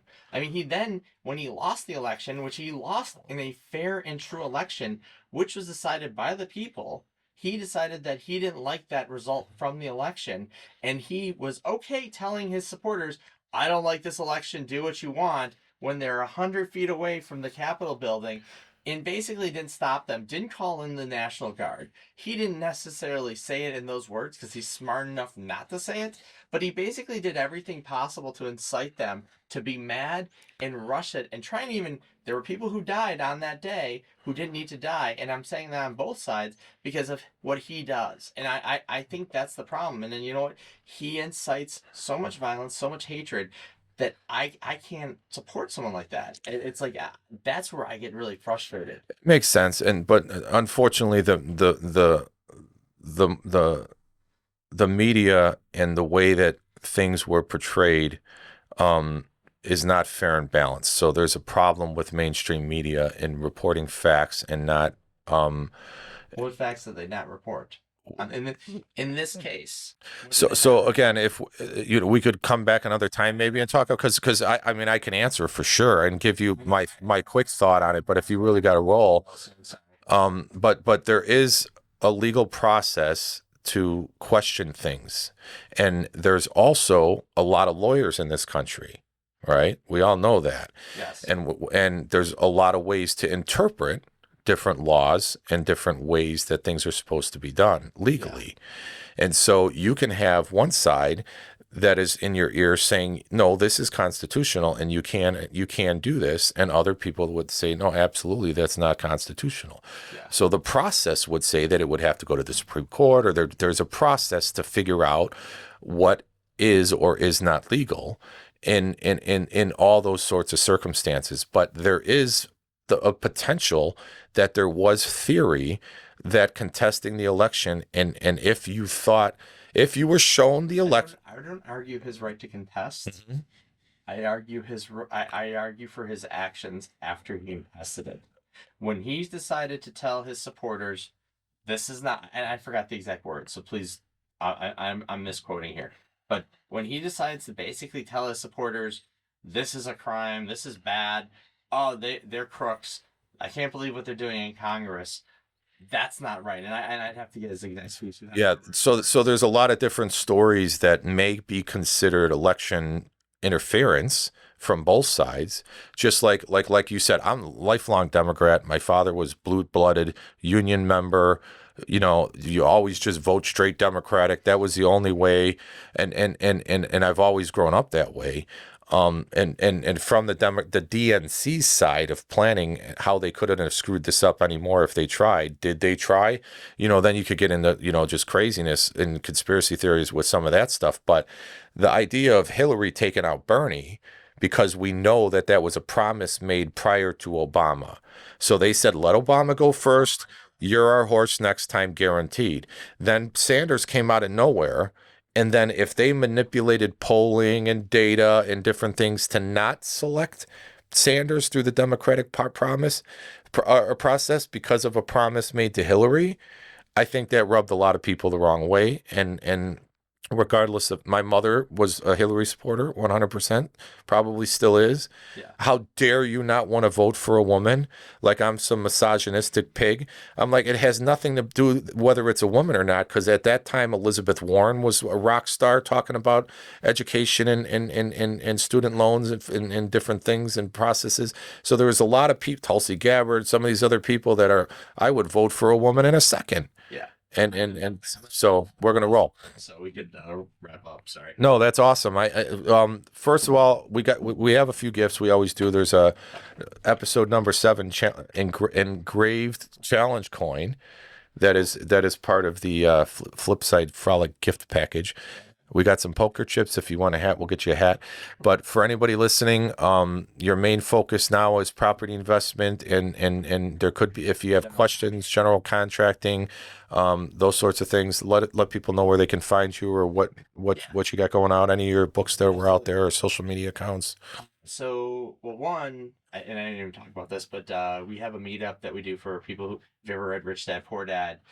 We do cash flow game. Actually, we're doing one this coming Saturday, January 25th, but we do it once a month. So if you go to meetup.com, Chicago Cash Flow Group, you could find information about our cash flow group. That's a great way to meet me in person, meet other investors, discover a little bit more about the process. The other thing is, if you're looking to learn about the contracting business, go to creativesmartcontractors.com. Again, creativesmartcontractors.com, and I could send you the link if you need it. Sure. And the investment company, we do have a link, but we don't really use it that much. So the website's, I'd rather just, if you want to talk, we can talk. Okay. So that's probably the best way. And then you could find me on pretty much any social media channel, except for TikTok right now, because they're not around. Yeah, we didn't even get to cover that at all. Yeah. It's an interesting one. Yeah, that's so TikTok just went down this morning. Sorry. We'll see if it's around by the time this episode comes out. Well, this should come out maybe even later today or tomorrow, because I do have some time. So I will do that. And I was supposed to have another one Saturday that didn't happen. So I thought I was going to be backed up a little bit on post-production. We'll see how our little hiccup needs a little additional editing. I create my own problems sometimes. There was a file thing on the last one. It took me almost 2 weeks to put the episode up, just because, you get some little glitch thing, and just let me know. but I'll share it. yeah, we'll get it out. And man, I appreciate it. It's been fun, and we'll do it again, because we definitely have. We could have went 6 hours easy for sure, and that's how these things roll. It's amazing. My wife told me no. 6 hours. No, yeah, no, 3. But 3, yeah. but you could, but again, you can always come back and do another one or whatever, and we can cover different areas. I appreciate you and appreciate you coming out. Absolutely. Thank you. Thanks, homie. Thank you so much.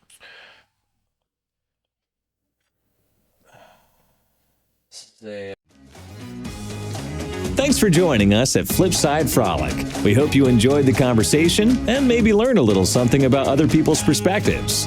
Don't forget to subscribe, share, and throw us a like on the video. Comment if you have any questions, and we'll see you on the next episode.